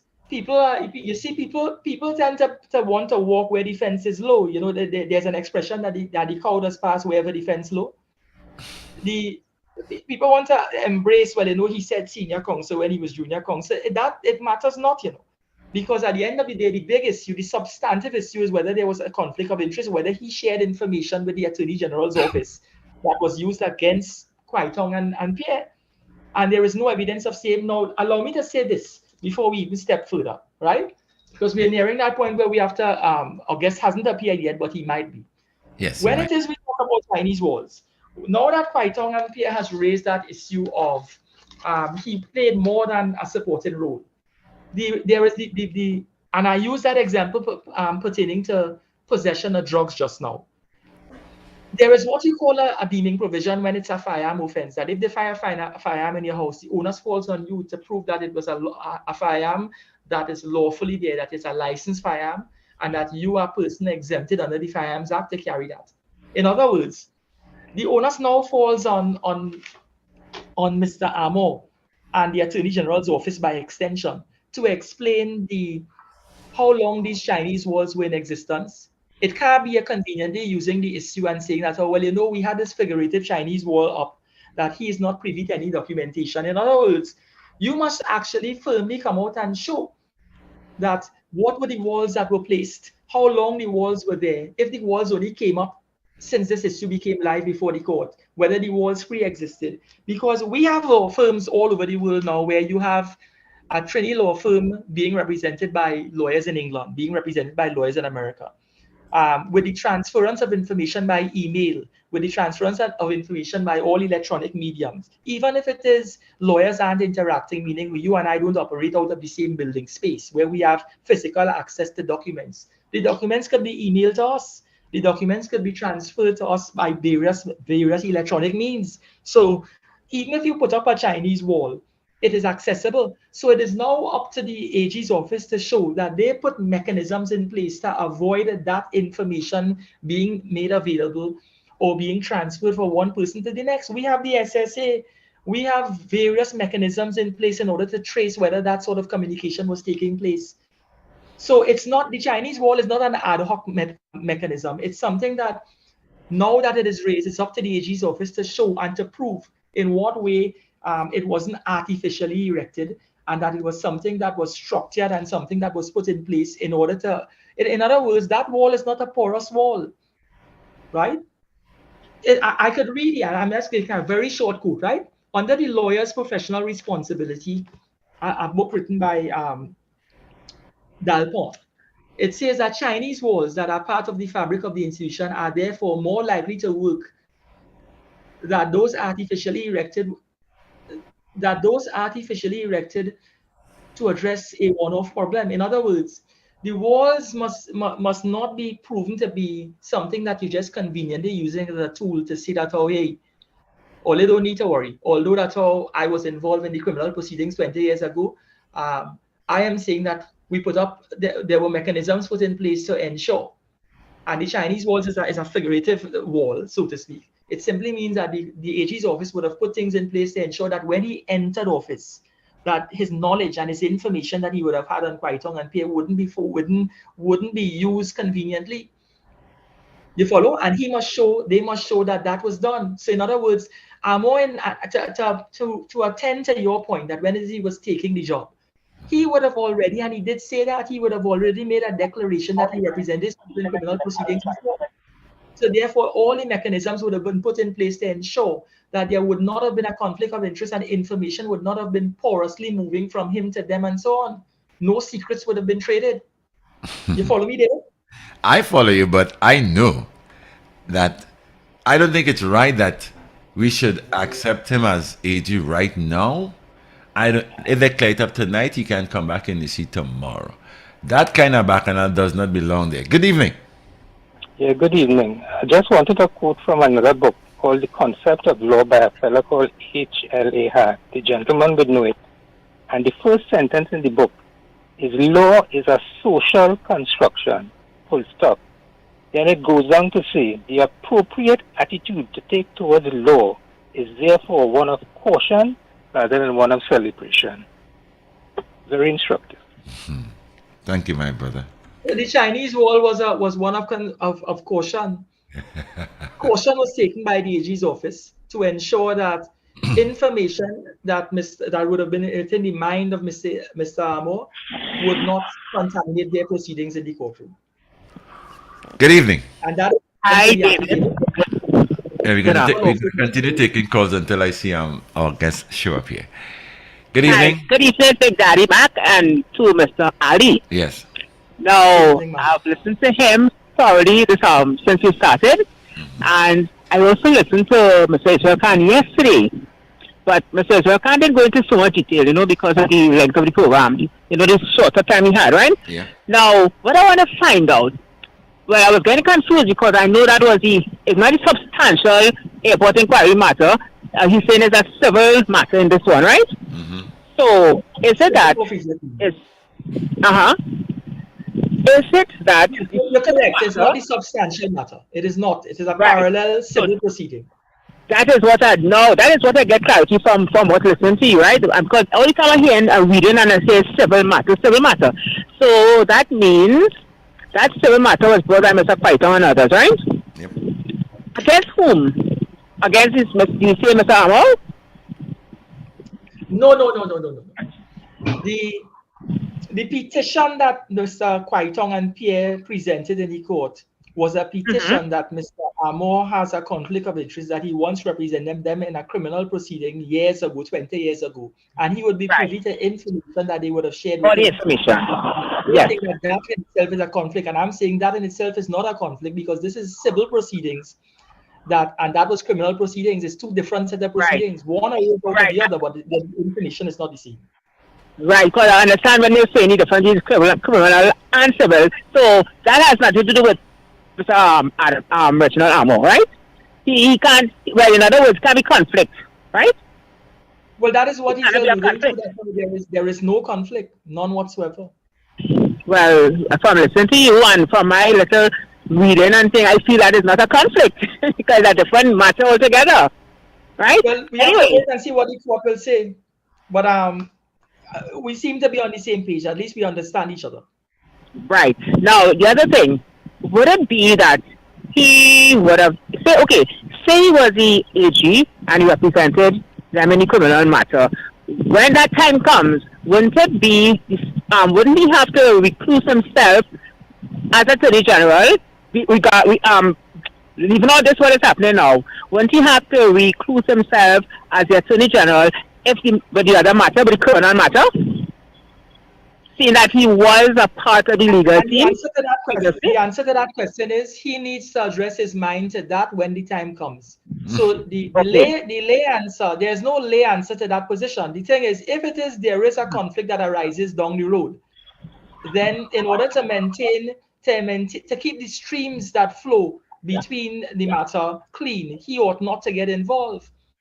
He ought to step aside, and for all intents and purposes, that seems to be his line right now. He's not getting involved in the criminal aspect down the road. The substantive matter he will tend to stay out of, and he has to. And even if he didn't, now that this has arisen, more so, he may have to paddle his boat and steer clear of that criminal matter down the road. It doesn't mean I get that. I understand that as well, right? And similarly, how is it that, I listen to Mr. A.V. Sinanan as well. Yeah, that's slightly different from what Mr. Khan was saying, and Mr. Khan was more along the lines of what he was talking about this afternoon. So why is it that everybody has a different take on this thing? Well, that is in the nature of the law. That is in the nature of the law. There are different sides of the story and different positions. The office of the Attorney General is an office that the public has an eye on. So if Mr. Martin Daly is saying that or saying clearly that Mr. Reggie Amor should speak, The issue is, Yeah. Amor never said he wouldn't speak, Amor saying he's waiting until the appellate court makes a decision and then he will address. In other words, he doesn't want to have to make a statement now and then make a statement after the appellate court talk and make a statement at different points. In other words, he's saving his breath to respond at the appropriate time. The appropriate time is not now. He never said he would say anything. Yeah, he stand by. He gave her how many pages, and that was it, and he has nothing to say until that time, until such time. Exactly. All right. Okay. Thank you very much. That information today was very helpful, and I don't know how. I know it's a political situation as well, so that's why all about the thing going all over the place. Thanks very much. Thank you. Now, Fareed, explain to me now. Like she said, when the criminal thing swings back into action, is he going to recuse himself or is he going to be part of it? This is why I'm saying all of that should not put him in the position as AG. It looks bad to the people, the majority of people. This is just one matter, right? He was brought into the position of the Office of Attorney General to act in the capacity as a legal advisor to the cabinet, the legal advisor to the Trinidad and Tobago. Look after the interests of the people of Trinidad and Tobago. And this is just one issue. This is not what he was brought into office to do solely and exclusively. No, I'm not saying that. I'm not saying that, Fareed. I'm not saying that. I'm not saying that at all. Yeah. What I'm saying is that people, like the woman said, it's a political thing, so you're hearing all kind of story. The press saying this, social media saying this, all of that hullabaloo. Should we have confidence in a man who is holding that position, that political office, that national office, with all of this going on, Fareed? Isn't there somebody else that we can put in the meantime while they clear it up? If they think he's the best man, I have no problem with that. But in the meantime, to make sure that the public doesn't have any confidence smashing kind of thing. It isn't mashing their confidence. They should just say, okay, listen, Mr. Amor, step down for a while, partner. Let us clear up this thing. And if all that what you're saying and defending is true, man, the job is yours as soon as it's clarified. Why should we be waiting for this to be? Because this is not musical chairs. This is not a children's Christmas party. But nice. So why put him in? Why put him there? Let's take this call. Good evening. Good evening. Mr. Fareed, I want to carry you back to the substantial matter. You just discussed with the young lady that there is no conflict of interest, but yet the lords across there seems to believe that there was some conflict of interest, and they disqualify the individuals and then from the case. And this is my concern. What could have triggered that behavior, since there is Chinese wall and all these things? What could have triggered that come into the mind that there was a breach of the confidence of the clients and them? And this issue, sir, when they go to the appellate court and the appeal court is going to rule, the court is going to go into all of that facts that you're describing there. Whatever the factual basis for the decision and whatever law that you're saying laws, it's judges at the US level, not laws. The judges at the US level, now they're going, what they did is going to be placed under the microscope, and the Court of Appeal is going to re-ventilate the issue and make a determination as to whether they correctly apply the law. So we can't make a conclusion based on what was said at that level until we've heard what the senior judges have said when they have reopened this matter and considered the basis for the decision. You see, when the judge makes a decision, he makes a decision based on his application of the law, given the facts.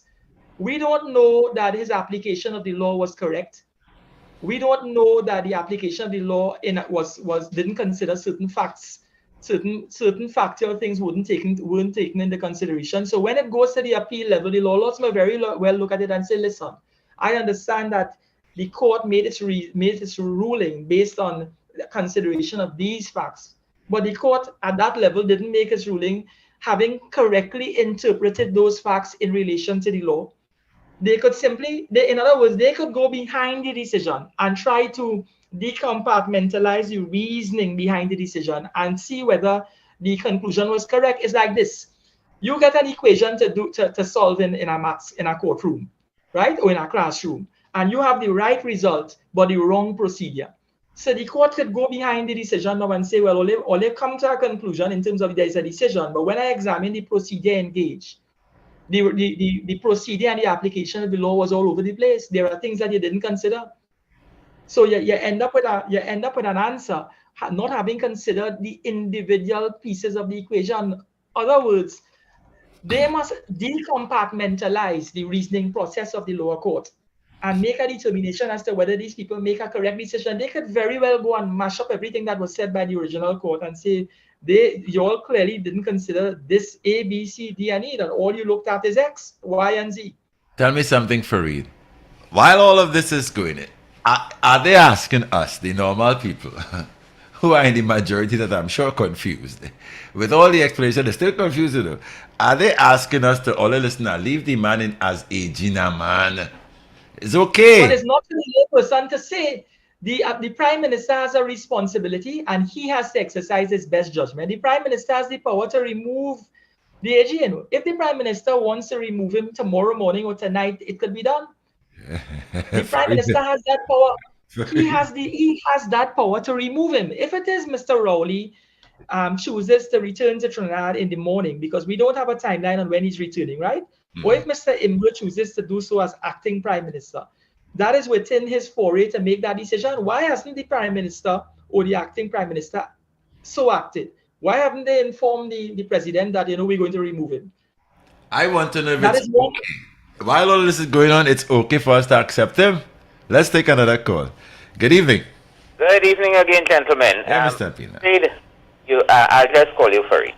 I think that the American court here is taking the position, given that they have made a particular decision, they're taking the position that even a glance value association, as Kwaitong's lawyer, right? Whether you were senior counsel, but you were the junior partner in the relationship there, and therefore you were now a note taker. I think the way he attempted to diminish his importance as the man's lawyer would have raised that alarm in their heads.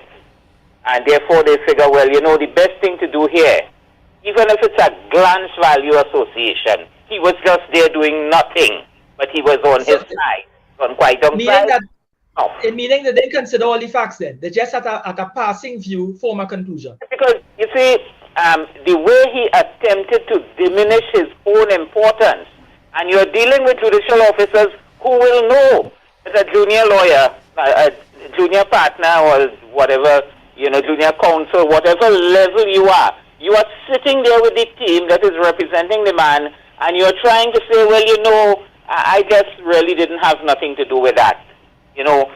So on that basis of trying to basically hide his participation in a sense.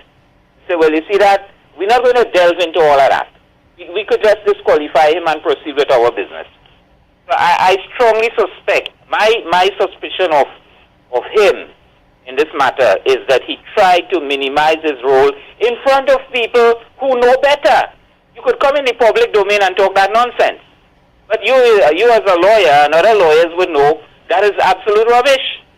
You were involved. Thank you. He will be held accountable, on the 25th of this month, June month, the 25th of June. There's a private motion that was filed by the opposition in the parliament, and the private motion having been filed on the 13th of June. 12 days from then, which is the 25th of June, there will be piloting of a motion of no confidence in the parliament, for there to make a determination in parliament whether there is any confidence in him. If it is the motion of no confidence is upheld, then the Prime Minister will be forced into a position that the parliament has no confidence in the Attorney General. So let us see what happens in the parliament. Fareed, this is Trinidad. There's no confidence thing. That thing, to me, that is a kind of charade, though. That thing don't work. No. All of that happening because on the other side, probably have some kind of thing, some closet business too, and they will say, look, listen, you see that thing, let that relax. thing is, Fareed, hear what I'm saying, eh? I wanted to be very clear, though. Should we accept this individual who what? Fareed, would you like to be, all right, you in a trouble. I come to defend you. I sign up all kind of thing. The thing resting and thing, nah, it's okay. They make me AG now to cover face against you. How you would feel, Fareed? You don't know. I have real information, you know. Remember, I was your attorney, whether I'm leading or following or what. I have real information on you. If I want to nail it to the cause, I could. Well, according If to, I want to be according your to partner, no, it could work for the Quieting on them too, you know. They'll say, hey, let me the man AG boy be good. But the moment they say, hey, something wrong here, it means that they ain't trust that play at all. Should we, with all of this, Fareed, all of what I'm hearing, should this still mean, should we accept that, okay, the boss man, the prime minister, the acting prime minister, this confidence vote, which I know going nowhere, saying that's the man, only take that and cool it. That is how they behave, you know, Fareed. Good evening. Hey, Daddy Mac, I had to call back now. Yes, my brother. Listen, now with all due respect, I listened to Fareed, and to be honest, this is my assumption, okay? Law was formed by natural law, okay, on a moral obligation of mankind moving forward. You can put it in any way you want to highlight it. And now I tend to agree with you, Daddy Mac, because given the reputation of Trinidad and Tobago, we're number 6 on the corruption list, okay? So the world, all right? So this man comes representing the country with this matter, and where he comes from, well, let's do a background check. And to be honest, Fareed, I listened to you speak to other people just now after I hang up and I listen off the air. You start to sound like Mr. Fitzgerald Hines, man. You know? No. So honestly, you start to sound like him. And it's everyone that goes up there has to have an issue. Now, listen, man, I respect you very much. I'm not saying that, but it's just that the information goes out there. We have everyone that goes out there to represent Trinidad and Tobago is an ambassador and should be able to teach us and guide us to the next step. And you know what, Adina? I gotta agree with you for this point. Take care. Thank you, man. Okay. Because you know it's confusing. I learn quick, you know. I am a very quick learner. The God has blessed me with that. I would be shown something and never forget. Something, you know, that happens to me. But should we allow? Okay, why are we to be like that all the time, Fareed? Fareed, this is not the first instance where they're pushing things in our face and they're putting things on us and saying, listen, this is how it has to be. Yesterday, I took time out to talk about the plight of the Lake Asphalt workers. I extended the conversation to say that all the different party groups of the PNM, now Fareed, I'm not of any of the above. Green, red, blue, pink, let them have a time. They have to depend on people like me to put them in power because we hold the bigger percentage of the voters. PNM might say they have 25% of the population following them. UNC say they have 25%. The rest of us will make the decision. It's 50% of us if you can put it in that context, all right? Now listen to me. The Liberal Party groups were saying we want Mr. Lee Hunt as the MP. The PNM party groups were saying that here the Fareed. Yeah. They said that, they repeated that. They were many times they made their submission was the same thing. Mr. Lee Hunt. They say all the here happening. We ain't want that man there. The people want him, you know. Them say they don't want him there. They put Mr. McClatchy and the same people were forced to vote for him. I have to put it like that. They were forced to accept that because they are not moving away from their party. So, okay, the boss man said take Mr. McClatchy, they take him. Is it the same thing in comparison to what is going on now? Listen, we appoint the man as AG, or just take that and cool that. We don't want to hear all this bacchanal, but that is the AG. That is the AG's office. Yeah, that is being... I agree with your perception. You know, what I'm saying is that the law makes allowances for certain things. Let me allow me. The gentleman who just called said that he was talking about the common law. There's a common law decision, Prince Jeffrey Bolkiah versus KPG, right? This is KPMG. This is 1999, an appeal case. It says here, for a law firm to plead Chinese walls coupled with undertakings is to concede at least the possibility that lawyers in its employ may be possessed with relevant confidential information. So in other words, the law is recognizing that when you start to talk Chinese walls, it means to say that there is confidential information in the hands of the AG. Otherwise, he wouldn't have been talking, he put up Chinese walls. You don't put up walls to protect something that don't need protecting. It goes on to say, as such, the firm carries some onus of proof, it having been activated by evidence adduced by the applicant as to the firm's possession of confidential information. So in other words, the fact that the AG is asserting that he put Chinese walls up in place to protect any confidential information from flowing, it means to say that he has information that he could use against them. So he's admitting that he has, and he's admitting, but he's ensuring that mechanisms are put in place that a conflict doesn't arise. And it goes on in this case it goes on to say that once a client establishes that the firm possesses confidential information, in this case, once Kwai Tong and Pierre establishes that the AG has confidential information, and this AG proposes to act for a client with an interest adverse to his or her own in a matter to which the information may be relevant, the eventual burden shifts to the firm to show that even so, there is no real risk that the information will come into the possession of those now acting for the other party. In other words, the AG now must show that whatever confidential information he has, it will not be used against or be used in a case against Kwai Tong and Pierre. So this is the whole concept of it is shrouded in law. This idea of a Chinese wall isn't a figment of Amor's imagination. He is saying that yes, there may be confidential information, but mechanisms are put in place to ensure that doesn't shift. Now you are saying this is Trinidad, and there will always be the perception, and as long as there's a perception, then we should for the sake of clarity and for the sake of public confidence, Mr. Amor should step aside. But you can't step aside. This is what I'm using and I'm not trying to be vexatious and facetious and say this is not musical chairs. He can't step out and then step back in. There's a process for him to leave. It's either the Prime Minister remove him, or he steps out, or he leaves the position. He can't leave the position and say, well, I'm going to come back. Why create such confusion by staying? He has to stay. And what he has to say is to wall himself off. He has to stay out of it. It's almost like an argument taking place. Your mother and father having an argument. Your father can't say, well, he wants a separation from your mother until she settled down. He had to stay there and work through the situation. This might sound like a petty example, but there's a process for removal. It's either the man... This is very serious, Farida. I'm trying to understand this whole legal thing. You know? I will never be a lawyer. I'll never be...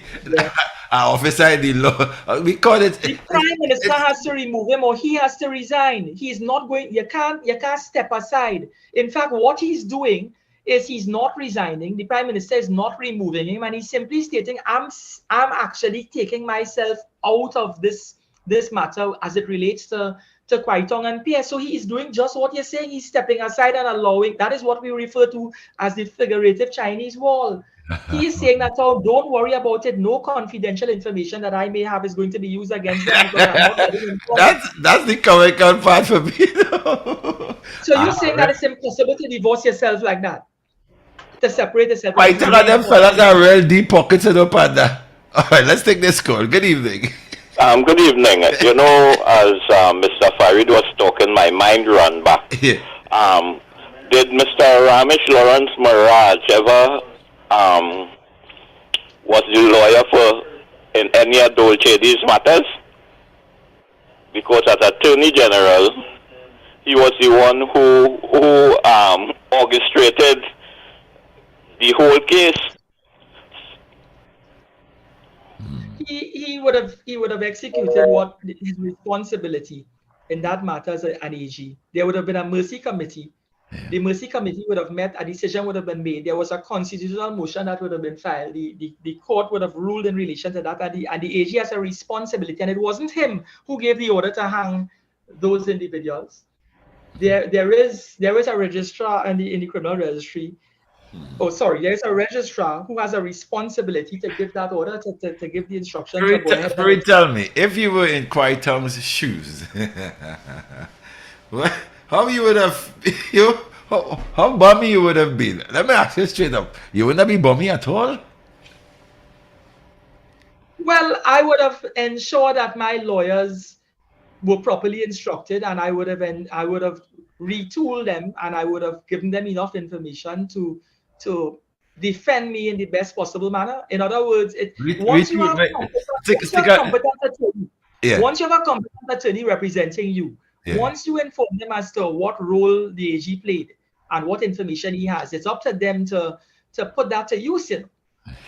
So I wouldn't be feeling that I have a competent attorney looking after my interests. He might be able to look after my interests better than I can. Hence, I retained a lawyer to do the same. So what you're saying? What you're saying, he's going to find a new bunch of attorneys to prove that the information that the AG has or had back in the days is not real. It's not truthful. So we can pass that. What is going to happen is the onus is now on the AG to show that he is not going to, that mechanisms are in place. And when I say the AG, the Office of the Attorney General, which is different from the AG, the Office of the Attorney General, in piloting the civil matter against Kwai Tong and they have a responsibility to show that the Attorney General is not acting in this matter or not sharing any information in this matter, that how they have put mechanisms in place to ensure that in order to maintain fairness, that he is not playing an active part in this situation, that and that he is not demitting office, but he's not involved, and that whatever information he may have, they have a responsibility to show that they have put sufficient things in place to ensure that Kwai Tong and Pierre ought not to be concerned. Suppose something goes, let's say that tables turn, where Kwai Tong and they are concerned. This is the man who was defending them, right? Now, let's say the tables turn now. With all the information he has, in the position as AG, what will be his next step? To stay quiet too? And watch his former clients take the fall? How does that, explain that for me? If it is there is evidence that they are involved in certain things and the case is proven against them, what if it is the AG is correct in the sense that he's saying that he never helped formulate their defense, he never helped forge a common defense, and he never helped formulate a common defense. He was involved in note-taking, and he was involved in providing minimal legal advice. Then really and truly, they need not be worried that he has this sort of firepower, armory of weapon and ammunition that could be used against them. All what you're saying there, does it amount to he not having information that can be detrimental in the outcome of that is basically and fundamentally what he is saying. That is what he's saying. This thing, for me, this is Comedy Central now, because I know if you're a junior lawyer and you just taking notes and things, you'll be taking notes, they'll be talking freely and you taking notes. It's not that they say, wait, let that junior go outside and listen to this, so and so and so and so. Call him back inside or send him back outside so he wouldn't be privy to certain things. He could be privy of everything that was said there. But he's also saying that he doesn't recall the level of involvement, and he doesn't have any notes on what transpired. There's no documentation he could refer to that speaks to information.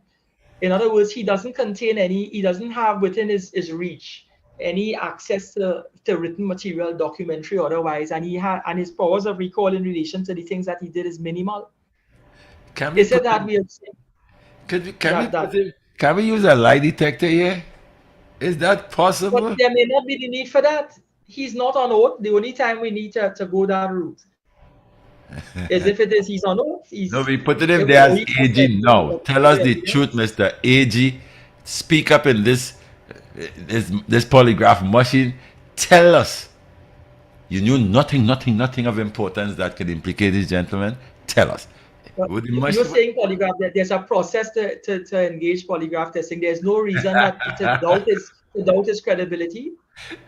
There's absolutely no reason to doubt his the certainty of what he's You saying. see why I would be an officer of the law?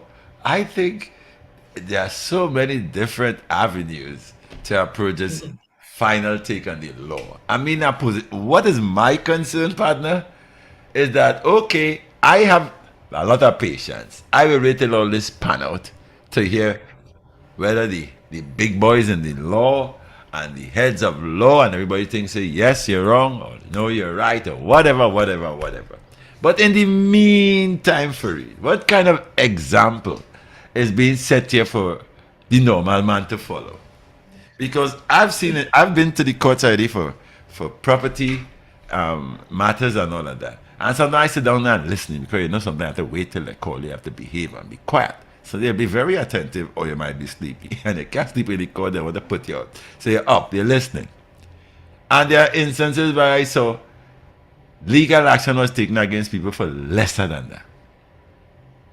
You know, they were put in a position with lesser importance than this. What I'm trying to say is that, okay, are these guys at the top exempted from that kind of a response? Okay, the public, I mean, I am not alone on this, you know. I mean, you hear the amount of calls who are probably all of us are the same page, but I am on the page learning and listening to you attentively and still asking myself, this is the office of the AG. All right, I'm not saying the AG anymore, you're correcting me. The office of the AG responding to what a majority of people are confused about. You know, why? Who? I mean, whose authority it is to say, look, until this thing finish, already demanding. When the prime minister, when the prime minister was asked, and I'm saying the prime minister because I'm referring to the Mr. Imboud, right? The acting prime minister. When he was asked by Saddam Hussein, he was asked if Armour had disclosed any alleged conflict of interest he had in the Piarco case to the cabinet. Imboud's response was, the deliberations of the cabinet are confidential. Why it is Mr. Imboud, the acting prime minister, why did he come out and say the deliberations of the cabinet are confidential? Why didn't he just say whether Reggie Armour, senior counsel, declared whether there was a conflict of interest? He could have taken so much doubt out of the minds, if there is any doubt in the public space, out of the members of the public. If it is, he had answered the question. He refused to answer the question. He said he hid under the umbrella of the deliberations of the cabinet, right, are confidential, when he simply said that. So in other words, he refused to answer whether Armour declared his conflict or whether there was a conflict, if he declared it at all to the cabinet. The prime minister, the acting prime minister, could have acted differently. When other questions were asked, another question was asked by Munilal, where Munilal again was asking, he asked questions along what was the fee structure in terms of how much money was paid to Sequel law firm. It is in the public space that between 2015 to 2021, they paid some $13.5 million. Now that the matter is before the appellate court and you have to hire another law firm, Case and White, the position is more money has to be spent. When it is Armour was asked, not Armour, sorry, when it is Imboud was asked how much more money was being spent there, he said he doesn't have the information. That Prime Minister question time should have, if the question was provided in advance, he would have been able to get the information. So it seemed like he ducked the question, right? So emphasis should be placed on the acting Prime Minister. Why is it that he is not disclosing to the public? Because he's accountable to the public. In this regard, the Prime Minister's office, in this case, Mr. Imboud, he's accountable for explaining how much fees was spent and how much fees wasn't spent. He can't say that he doesn't know at this time. And if he does say, then this was said on the 14th of June, right, Tuesday. then what we need to have in the public space now is how soon is he going to reveal how much money is being spent? Because the money that is being spent is from the public purse. We don't know how many millions that Case and White is going to charge to deal with an appellate matter. Appellate matters, David, cost a lot more than matters at the original jurisdiction. So it's a few million more will be spent at that level. And I felt that the acting prime minister ought to disclose that sort of information. The public ought to know exactly what sort of money was invested. Another thing is this: they also are, if it is Mr. Armour perjured himself, why hasn't there been? And this question was also asked whether there was a probe or an investigation by U.S. authorities in relation to his disqualification in relation to the matter that was just decided. In other words, if there was a conflict of interest and Sequoia Law Firm can no longer represent the interests of the people of the Republic of Trinidad and Tobago, and there was established there was a direct conflict by Mr. Armour, then why, if it is he was liable for anything, if it is according to the Kamla Prasad Bissessar he perjured himself, why hasn't there been a parallel police investigation and action being taken against him? Is it that he didn't? So hence the US authorities didn't see the need to do that? And another thing is this: Sequoia Law Firm, under when you consider the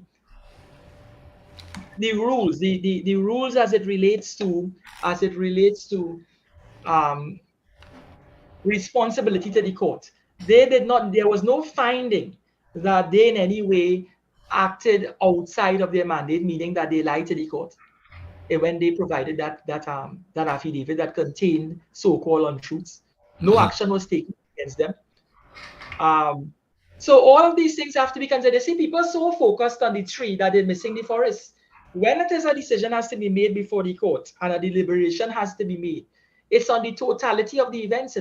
This thing about whether he was junior counsel, senior counsel, this issue of whether he once represented them in criminal proceedings, chances are when you're litigating and you're involved in legal practice and you're operating out of a particular office, there's going to be conflicts. There's going to be a potential conflicts of interest. And we have seen in the past where the previous Attorney General had to recuse himself in relation to certain cabinet meetings when decisions were being made to offer contracts in certain areas and as it pertains to certain things. And he recused himself accordingly. So this government has a track record of doing what... Well, and that is the correct thing. They have a track record of doing what is correct, meaning that ensuring that the rule of law and the administration of justice run its course, and that things are done in a particular way. Now, bear in mind, most of these recusals, especially with the old AG, I mean, that was beneficial to the family, not so? Yes, and when the decision was made, he didn't form part of the decision-making process, hence he recused himself. So we can't accuse, I'm not bearing any brief for this government. I'm not bearing any brief to the PNM. I am simply looking at the law as what it is, and we're looking at the facts from a panoramic point of view, meaning that we are the common observers making an unbiased, giving an unbiased opinion based on all the evidence. And I'm asking the public is to look at all the evidence. We need to allow the appellate court to run. If after the appellate court makes its ruling and opposes the finding, then the Prime Minister is placed in a particular position. There is a court that has made a ruling at an appellate level and it has been upheld in a particular way. And as a result of that, he is now forced to consider his position. So we may be in a position where Mr. Armour may not be out of the snare of the law at this stage, but until there has been all the avenues have been ventilated before the court, and until a final position is taken, we ought not to form conclusions. That is where we are. You and I sitting where we're sitting there can't just conclude. We have to take that and cool it. Take that and cool it every time. That time we don't play the music in these sessions. Watch that, real big tunes that have been played in this session. For real, why are we, the layman, have to, oh boy, we have to accept a lot of things that doesn't seem right for us at all, I am saying, With all this back and all, Farid, is there anybody else? You mean there's nobody else we can appoint as an AG in the meantime, partner? I think I that think the will cool resource, all the concerns. You don't think so? Mr. Amor wasn't pulled from a hat, Mr. Amor represented and advised his state on a number of issues, and in fact, Yeah. it was piloted that he was the go-to senior counsel when it is they wanted legal opinions as to how to act in particular ways, meaning that very often you hear the Prime Minister say that when we had the issue during COVID as to whether we could enter private dwelling houses under the regulations in order to, without a search warrant and so on, whether we could simply go there and stop people from socializing in their own house and having private parties. And we had a then commissioner of police saying that, you can't enter people's private dwelling, the law doesn't allow for that.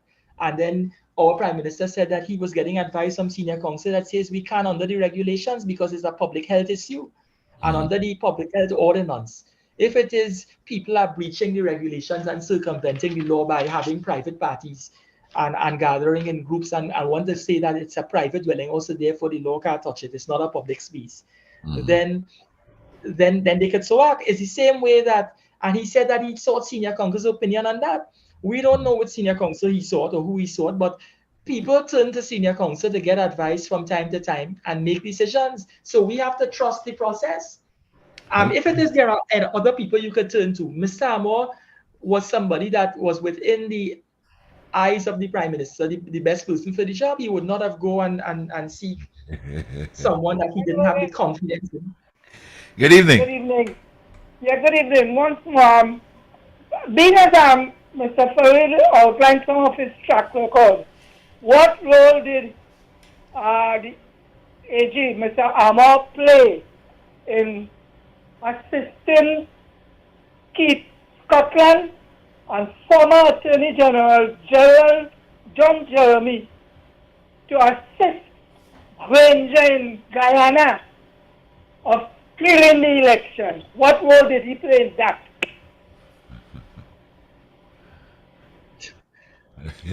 we won't go there. That's a mischievous kind of question. Yeah, you don't have to answer that for me. Negative inferences and a lot of presumption. It seems to be a politically oriented. There are certain things you can't say. You know what I mean? Plan. But Farid, I mean, oh Lord, I don't know how to put it again, Farid. All those legal ramifications. Okay, we understand all of that. What I personally cannot understand is that why are we to accept that and wait? Let's say it turns out bad. What we would say now? If we did know, those men are learned men that should not be saying if we did know. They have a lot of information.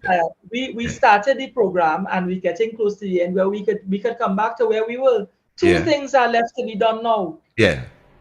There could be one of two courses of action. Number one is the Law Association. The president can make a decision that she is going to convene a special general meeting to discuss the issue, and they could call upon the AG after they have the special general meeting and make a finding. They could call and they could make a finding and call upon the AG to resign and indicate to him that this is the finding. Let us make it clear for you and for me too. Does the Law Association wield that kind of power?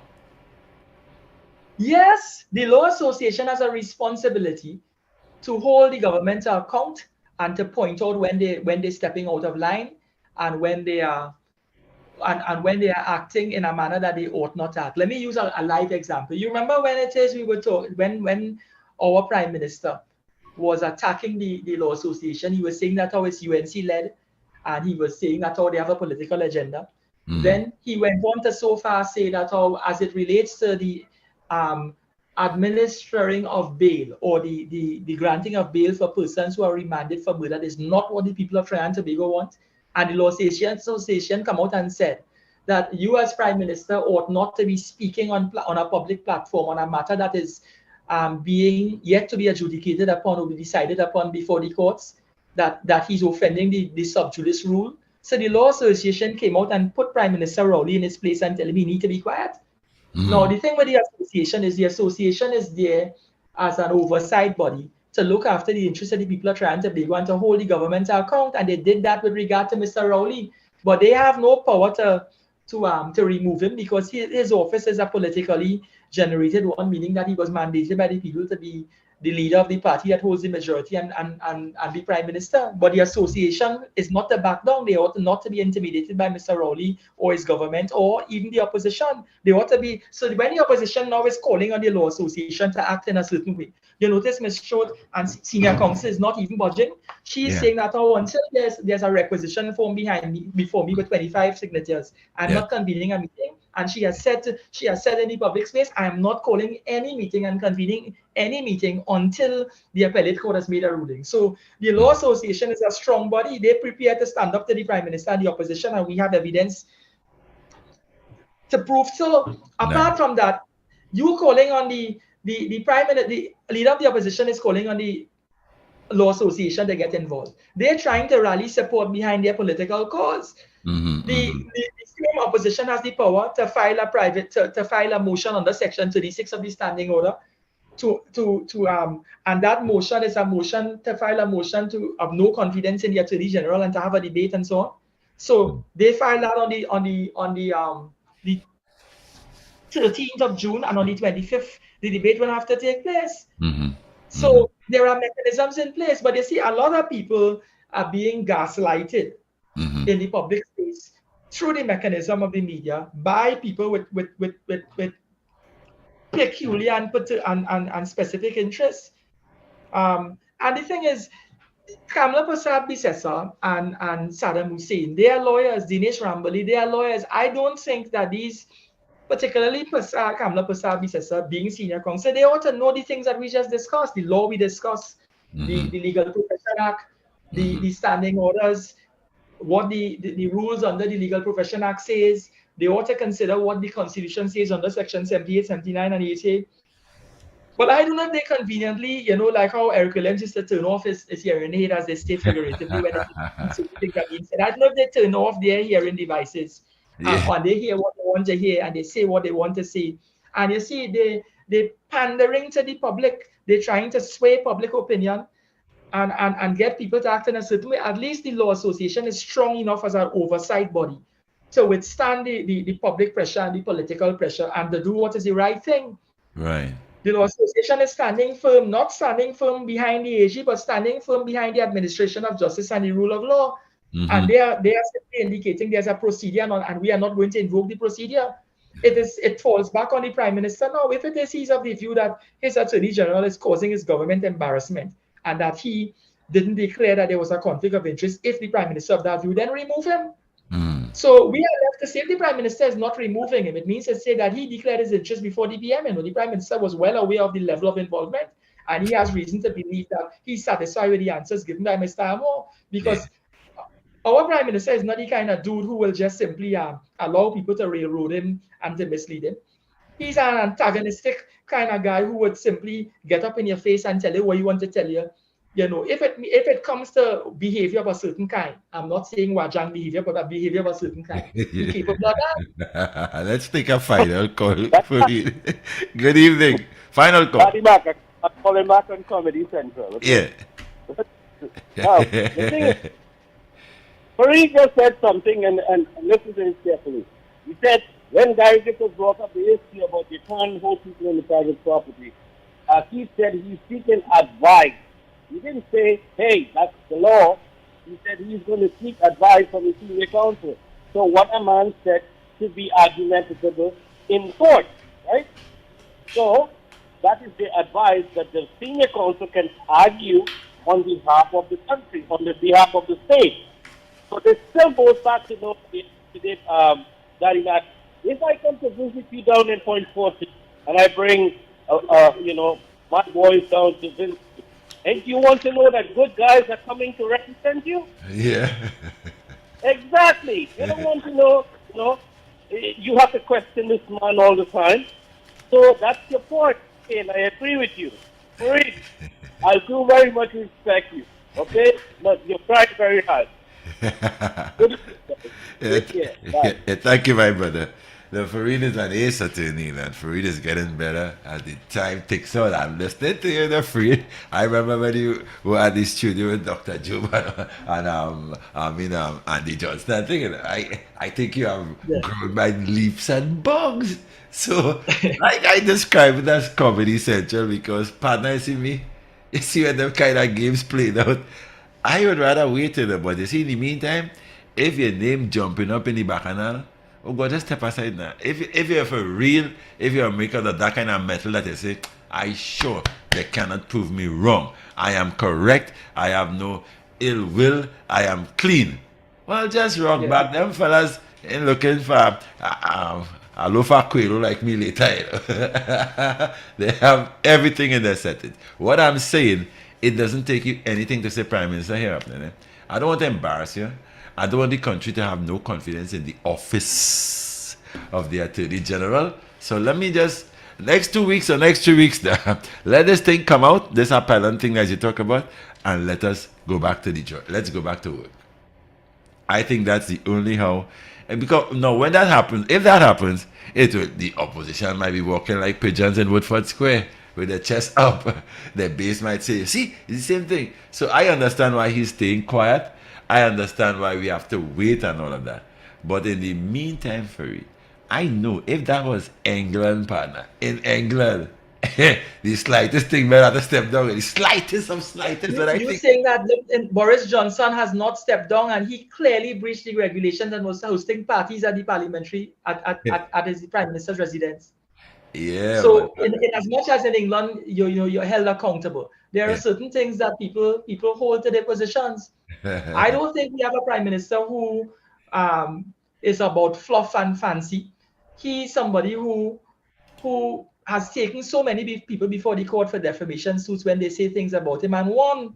Yeah. And if it is he believes that this particular individual is causing problems, he wouldn't. It's left to be seen when he returns to Trinidad whether he exercises his power and his power to remove. So remember, we are aware that he's out there on medical leave. We don't know what his condition is at this stage. We await his return, and he might, for all you know, within hours of his return, or within days of his return, or upon his return, something may happen. Okay, so it may be premature for us to be making some of the presumptions that we're making at this time. I too have waited with bated breath for it. How I describe it, Comedy Central. So I'm in the pavilion. I'm a spectator watching the game play out. It doesn't do me any good. It doesn't do me any bad. I'm just skinning from ear to ear at this kind of politicking that's going on there. I am in the same position as the members of the public out there. I'm in your position too. We are trained attorney, but I'm also not an influential person in terms of what decision is made. There are bodies invested with the authority to do certain things and to act in certain places and to act in a certain way. The Law Association, the leader of the opposition, mechanisms of the Prime Minister, and these three parties, the PM, the leader of the opposition, and the Law Association. Law Association. The ball is in their court. Nice. We are left to see. We are sitting in the bleachers of life, looking at these three parties and watching to see what the next move is. Yeah. I am not saying that the AG is without taint. No, am I saying that he is with taint? I'm saying that there are mechanisms in place, and we ought to. The common observer out there must be willing to absorb all the facts and form a position. Yeah. That is based on information, not based on innuendo, and not based on simply what comes out of the mouth of leader of the opposition, Dinesh Rambali and Saddam Hussein. So, Farid, with that, we gotta pull down the curtains onto this program. You did fantastically well. I must refer to Richard and tell him, Richard, we hardly miss you, boy. No, I miss you. I can make that fun. I can have that fun with him, but it's been a pleasure. You did well. Extremely well, and I look forward to next Wednesday's edition of the After Work Line. Do enjoy your day tomorrow. Plan something. I'm gonna send some okra seeds or something for you, right? I guess I may have to accept because I don't have any okra seeds, but I eat plenty of calories. Okay, Farid. So be safe on your journey home. Be very safe, and blessings, as I always say, blessings. And we look forward to another week next week. Yes, thanks a million. Thanks for a lot of the info too. You got me smarter today. I'm happy to assist. Thank you, Farid. That's it for today, Enjoy. folks. We'll be back on Friday for the After Work Line, Friday's edition.